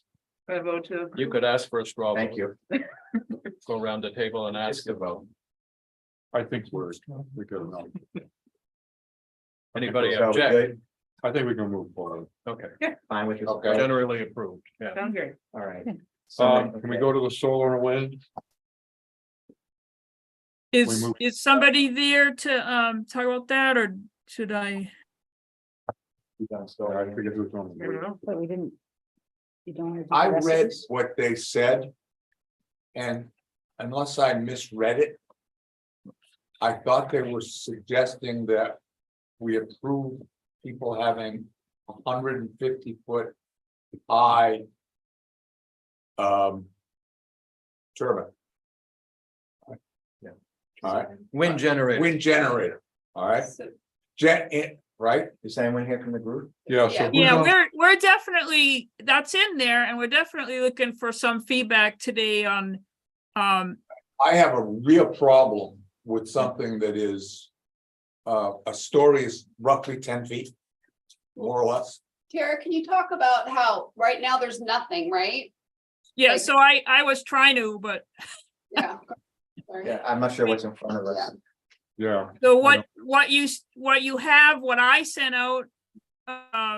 A little while ago, I sent out a file that was recommendations and discussion questions regarding solar and wind for today's meeting. Yep, thank This you. working group. Yes. Yes. And we kind of started by looking at what your zoning ordinance allows now. And it allows all these things, wind, solar, geothermal as accessory. Has to be, that means on the same property for use by one owner. No commercial energy generation. And what we've spent most of our time talking about is how to get your arms around the accessory use where it's on your property for your use. How to get your arms around it a little bit, but still be encouraging it. So that's the idea with, so these are kind of discussion questions, right, at this point of, to reduce the barriers, but ensure the compliance with the RSA that says to encourage it. We thought, we need to talk about solar energy collectors as allowing some additional building height, because if you've built the building to the maximum height, you can't put collectors on it, right? You'd have to shrink your roof. If it's freestanding, and this is where we are looking for feedback, 150 feet was kind of, we looked at a lot of examples that talk about it as so many feet above tree level.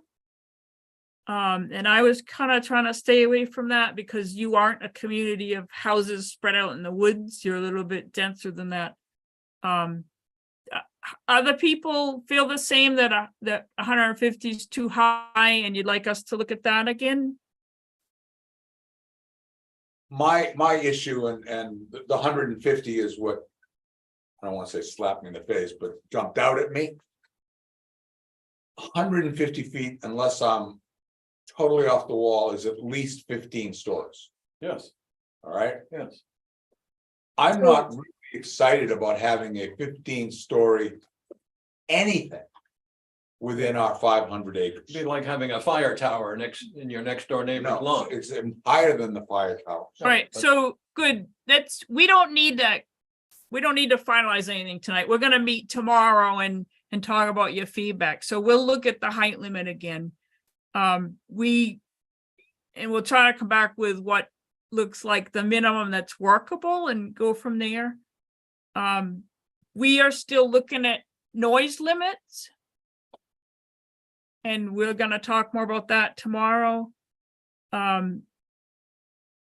One of the ideas we were throwing out was reducing the setback for solar collectors so that it could be 10 feet in the side and rear like you have for sheds and fences.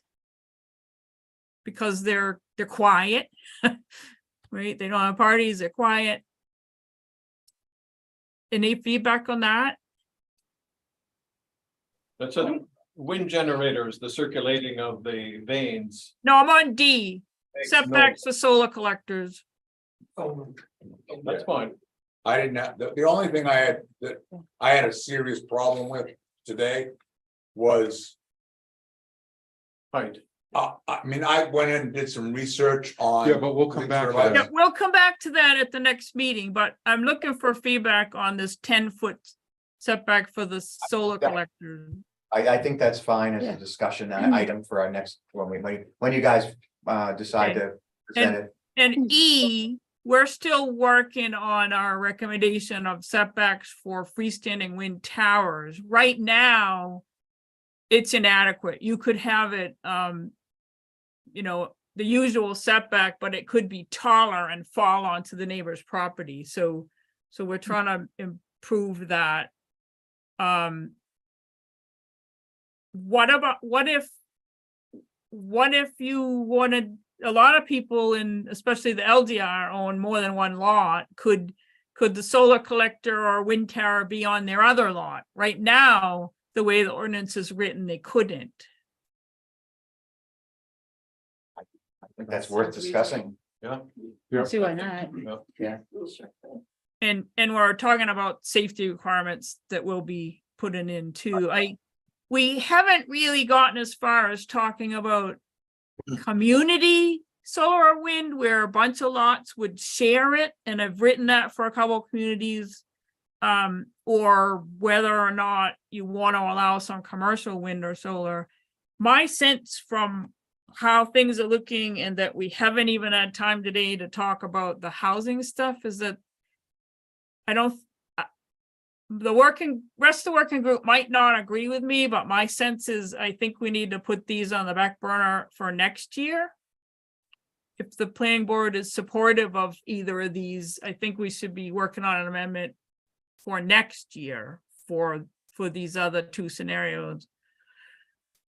I would agree. Well, the EV charging, I thought we were very close, so. We're not, I don't even have that up yet. We're not to that yet. No, but the wind solar, if we could separate them, the wind, I I was- think. All right, let me, maybe I wasn't clear. So I have use type 2 and use type 3 up on the screen. Those are what I'm recommending you not try to pursue for this year, because we have so many zoning amendments in the works. Right, and I was saying separate the solar and then I'm open for discussion. What do you guys think is separating solar for wind? I think that wind is there's a lot more research. I think that wind is a little more challenging than solar. I think solar, if we separate the two pieces. I planned to do that when I draft the amendment language already. Great. So postpone that, Postpone. postpone that as a zoning amendment for this year. But these other two, talking about community solar or commercial solar or wind, I just recommend that we stop trying to work on those for this year. Yep, agreed.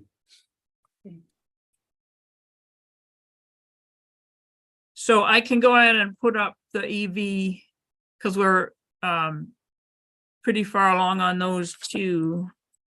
Yep.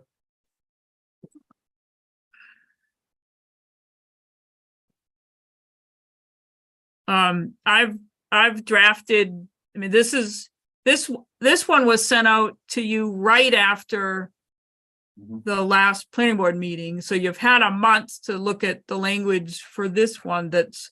It's fully cooked. This group's been working hard. I don't think there are even any questions in there, so at this point, we'd be looking for feedback on the draft amendment and not wordsmithing it, but yes, you're comfortable with what the EV group has done and ready to do the wordsmithing at a future meeting before a public hearing. This again was sent out several weeks ago. Looks great. I have one comment on the EV. Under retail electric vehicle, so that's different from Yours. yours and mine. Retail electric vehicle stations. You have under here to be allowed by special exception in HDR, rec, and snows. And I just don't think we should allow retail EV charging in rec, certainly not. And I would say not HDR or snows, like keep that in the VC and commercial. And Might be happening already. Oh, in you know, HDR. I might take exception to the rec, because like people will come and use Sure. the club and they might want to charge their car while they're. Right. oh, so those are rec zones? Sure. Oh, Yeah. okay. That's it. And And the so golf is, club or the tennis club. Yeah, I didn't even think of that. and so is snows. Those aren't Yeah. commercial. Yeah, I mean, that's the idea of having it special exception, is that the zoning board would say, is this an appropriate use for this lot in Gotcha. this zone, given what's going on around it? That's why I recommended special exception, and the group did. That makes sense. Thanks for Yeah. clarifying that. That's, I didn't have a problem with that. Did anybody, I'm gonna assume everybody read it sometime between what was sent out and this morning. Did anything else jump out at anybody as a concern that the group should reconvene and reconsider? No, And I think it already, you made the comment, it already exists in HDR. Yeah. Isn't there one in, Windsor, Yeah, no, Windsor. it's already happening. we're catching up. I think we're Good. good. Tim. Yeah, we're good. sounds right.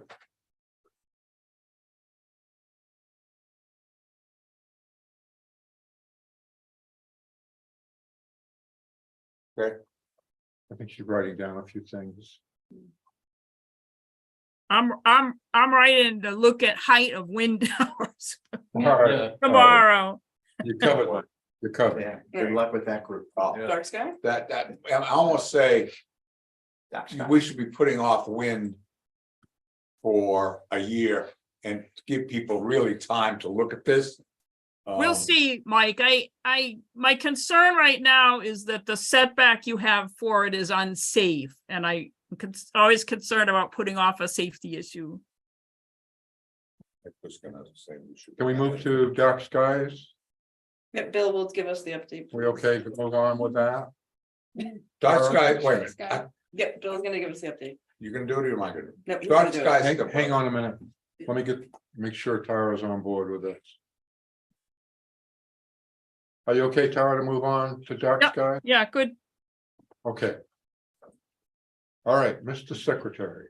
So the advancement that has occurred is that I've asked the select board for time at the next meeting, which I think is the 21st at 5 p.m. 21st at 5 p.m. to go before the board to ask them to consider funding the dark sky proposal, which is simply that we've gone to, Mike went to visit several businesses to ask, because they're the ones with the majority of the strong lighting in town. Yep. To ask for modifications to be made, specifically directors modifying the fixture to direct the light down as opposed to out into the environment. And the businesses were amenable to this with the condition that somebody else pay for it. Says, okay, we'll modify it, we'll change our lighting, but they don't want to pay. So if you want the dark sky amendment or dark sky Compliance? ordinances to be followed and obeyed, then enforced, then I think we need to put some money to work to make this happen. In other words, to hire a lighting consultant, somebody who knows what they're talking about with respect to what modifications are to be made, what actual fixture parts need to be installed, and see to it that it's done properly, would be the condition of the business owner to allowing this to occur. And on that regard, we need to ask the select board to approve a budget. So Basically to hire somebody to tell us what to do. yeah, and Did we then, vote on hiring a consultant for dark skies last? time? yes, yes. it Wasn't was- that in the last minute? Yeah. Yes, it Yes, but is. we have It to is in the go to minutes, select but board. the advancement that I'm talking about is the time that's been allocated to present to the select board. That's it. What I was told is that in addition to doing that, we have to designate a person as a representative of the planning board to go and represent the planning board at the select board to do that. I hate to say as silly as that sounds, but basically, we designate Bill or me or you, or it doesn't matter who, as the official representative of the planning board to go and speak at the select board to ask for the money to go and hire the lighting consultant to do that which we want to do. I'd be a little bit like, you know, you could complain about me being a process person, but that's an enforcement issue and that's not a planning board function. So I think it's the planning board making a recommendation that the select board do that thing. No, it's a different issue, Tara, because basically when we read all of the ordinances and everything else, there's a grandfather clause in there. So basically, for example, if we take Black Bear as the example, all right? Black Bear is grandfathered for their lighting. When we speak to Black Bear is amenable to changing their lighting so that it is less intrusive. All right, But they don't pay. well, they say you're gonna pay for it. But they don't have to do it. But they don't have to do it because they're grandfathered. Yeah, I understand that. So what they're saying is, tell us what you plan on doing. All right, and somebody has to tell us what we should do, which is why we need to hire somebody to tell us what to do. And we need the money to go and find that person to tell Black Bear, and I keep using Black And Bear. I think as an Tara's example. point is that that's an enforcement. Yeah, that's not a planning board function, Mike. I don't not understand that it's grandfathered. It's done and out of the planning board's hands. Okay, So we just make the regulations for going forward and the select board can ask for a budget to fix grandfathered places? The select board could, the planning board can recommend that the select board allocate some money to work with landowners by offering the help of a lighting consultant to them. That's what we're talking. That's what we Okay. plan to do. Got it.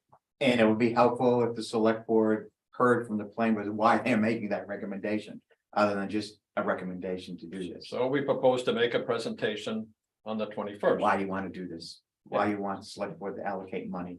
We don't need to talk about it anymore. Nothing's happened yet. We're gonna go, Bill's gonna go. So I volunteered to do it, but everybody can come if you want. No, I got all the support that Well, I, the chair decides, the chair might want to do it. No, I'm very good, Mr. Secretary. Wait, are we planning on changing any of the zoning regulations about lighting? At all? No, No, we're just asking for. To bring up asking to if something be date. done about it, so it doesn't just sit there as an ordinance, That's not. that it's actually done. I think you're talking about offering some landowners the assistance of a town-funded lighting consultant so they can get in line with the current regulations. Okay, that's it. Next. We can move on. Anything Yep. else? Yeah, Discuss C1, so.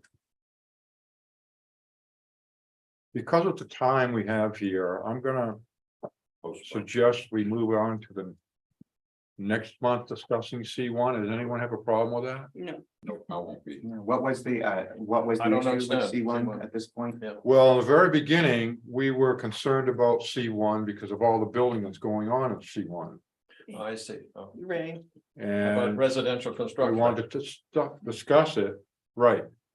For residential and businesses and. We've Right. already seen the future plans, which is no more building of residential, but possibly on Right. top of it. If we're not talking about trying to squeeze in a zoning amendment I to don't believe eliminate so. multifamily homes from C1 at least this year. Yeah, We yeah, just want to continue the discussion. yeah, So yeah. the conversation about that is what we talked about having an extra meeting on September 28th. Because you have funds for housing related zoning amendments that drop dead in early summer. We don't get a shot at another town meeting for the housing related amendments. So, and we need to be having a public meeting in October that I have some dates to bounce off you. So, John, if you were going on to that, then I think you're gonna make sure you'd have a quorum for the 28th so we can allocate that meeting to talk about the housing related amendments. And Well- Elisa has copies of the survey results to hand out to you. And maybe they're in your packet already. Yeah. That will inform that discussion on the 28th. Right. Before the 28th. I would recommend that people, and I don't know where it is going to be, but last evening. Tim Smith gave a 1-hour, very detailed presentation. On this issue, along with all of the consultants. That the resort has brought in. Mark, I think you're all aware of this, right? All, because you're involved? Mark's not involved. The lead is the resort. All the things the resort has done. And all the money that they have spent and the consultants that they have brought in. For this. It was a 1-hour presentation last night. It was outstanding. My understanding is that it is going to be available online somewhere. I'll find out. I'll ask Tim when I see him. Or you could, somebody can find out. Are you gonna do it? I'm gonna Google right now. Probably the Ray Center website, because it was It probably, it may be, it was a Ray Center presentation. Leah would be the person to ask. She's- All right. Well, Tim was gonna put it wherever. So maybe we can. You're recommending that we could. I would watch that recommend, I before would we have our recommend meeting on that the people 28th. take a look at that Okay, before the 28th, because Tim did a superlative. And I'm not saying this as a friend of mine, but he did a superlative job last night. Discussing the issues in Waterville, Grafton County, and all of New Hampshire. okay. Historically going forward, and as well as the people they have hired at their expense to come in and work on these things. Can So how someone about send if out a we, link? It is not up yet. The most recent one for It the just previous happened. speaker series was James Sununu on 8/9. Yeah, it just happened last night. Okay, but when it does come out, can someone just send a notice saying it's out and here's the link so that we are aware? Because I'm gonna forget. Yes, I can I mean, it's email. not there now, so I can't go on. Morgan will take It care of just it. I will happened last email night. you. It'll I take a know. few, it'll have to take a few days. So the dates that I was trying to nail down with you are about the town's housing opportunity program grant. Yes.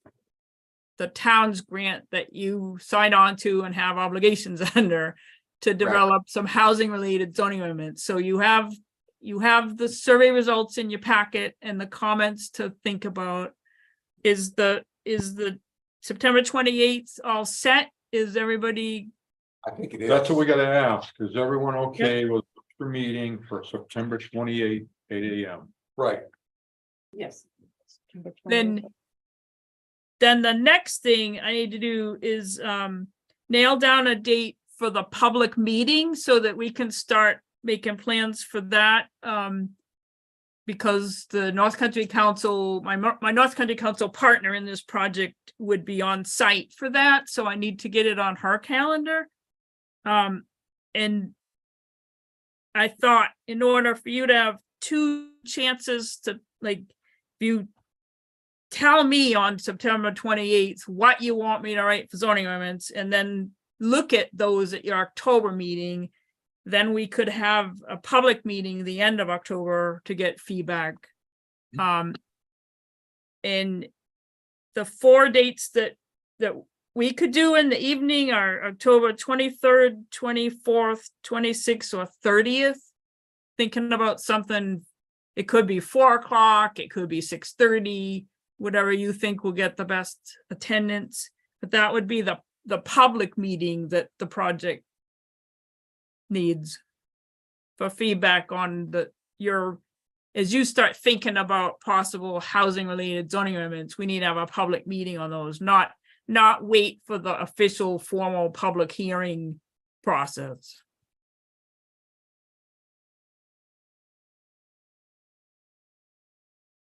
Are we getting the information back to Margaret? Thank you. Margaret's there. Well, she's typing in. Okay. Tara, could you repeat those dates again? October 23rd, 24th, 26th, or 30th. Could we get a quorum on any of those dates at 4 o'clock? I mean, you could tell us whether 4 o'clock or 6:30 work better. Yeah, a lot of us don't have a calendar in front of us, and I live by my calendar, so I can't answer the question. On your phone. Well, all the dates are on our calendar. Your calendar won't have my dates that I'm busy with. I might have another meeting. Send something back. Yeah. By tomorrow, please. Yeah, let's do that. Should we just all send it to John? Oh, That one. Alicia, okay. Okay. Okay, so as long as we can nail it down soon, because both of us this time of year, our evenings fill up really quick. All right, we're gonna do it possibly in the evening. You'd rather do the evening, Yeah, okay? I think the planning board had decided a while back that public meetings, public hearings would be on zoning amendment type things would be in the evening, and I think that was a good decision, but I think something like 4 o'clock gets pretty good attendance too. Some people can take their lunch break at the end of the day or leave a little early. And so that it's clear, it will be in this room. One of those 4 dates, get us back with. Yeah. those dates. Okay, So make sure to look at the survey, read the comments on the survey for the 28th, reread North Country Council's review of your zoning. I need to leave the meeting on the 28th with some direction on a handful of zoning amendments to write to increase housing opportunity. Okay,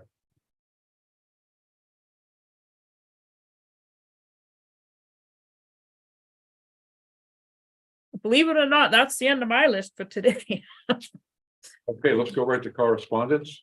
Still nothing. Nothing. Even if there is. Committee reports, so town core, anybody here from the town core? Both of us. Jenny, No, Nancy. Nancy, All right, let me, look at the email.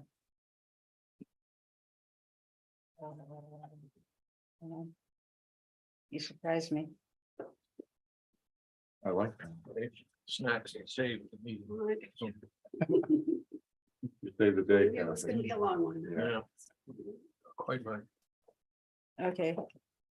So, I think the first thing we did was, talk about the, road striping and delineator layout for, the newly paved roads. And, everything seems to be going along fine. The final painting isn't gonna happen till this spring, right? Final paving is. No, painting, The painting, painting. Painting will happen right after the paving. Oh, it will, the final. All the. Oh, it's the, striping will it's be the icons. Icons. the icons, that's right. Yeah. The icons Icons. won't happen because we need to decide on this. The ones that say, okay, this is where you ride the bike, this is where we walk. yep, got it. Okay, and then, the other thing we talked about was, the walkway between, the Golden Eagle Lodge and Town Square. And, we considered a kind of covered path and decided that wouldn't make sense because it would shade it. And so when ice got in there, it would just make it worse. So we're thinking Plan B, and the consideration is steps that are the metal grating, so everything falls through and that don't need any maintenance. Yeah. So we're gonna look into that. And just one other quick thing, Megan came and Oh, yeah, did a little show and they're right tell there, on the yeah. delineators that are gonna go up on the. Between the pedestrian. Oh, nice, walkways, yeah. And this is the one that they're going to be using, so these will be out there before this fall to get. Yes. Everyone will get an idea of what it's gonna look like. Jenny, would you put that on top of Illuminated? it? Yeah, Yeah. they Would you chose put- this one because it's illuminated 360 degrees, so So the it's headlights will safer. catch it from every. Will you put that on the table so that the camera can Is see? that over by Yeah. Valley Inn right now? No. We haven't put any up yet. we have Yeah. not. What is it? What is over there? Okay, we're gonna move right along. You good? Okay, that's good. Conservation? There wasn't anything really. Nothing, Yeah. okay. Calendar review, anything? No. Do I get a motion to adjourn? I move adjourn. I second. All in favor? Aye. Goodbye. Thank you very much, everyone. Wow. Those gonna be out. No, they will not be up in the winter. Yeah.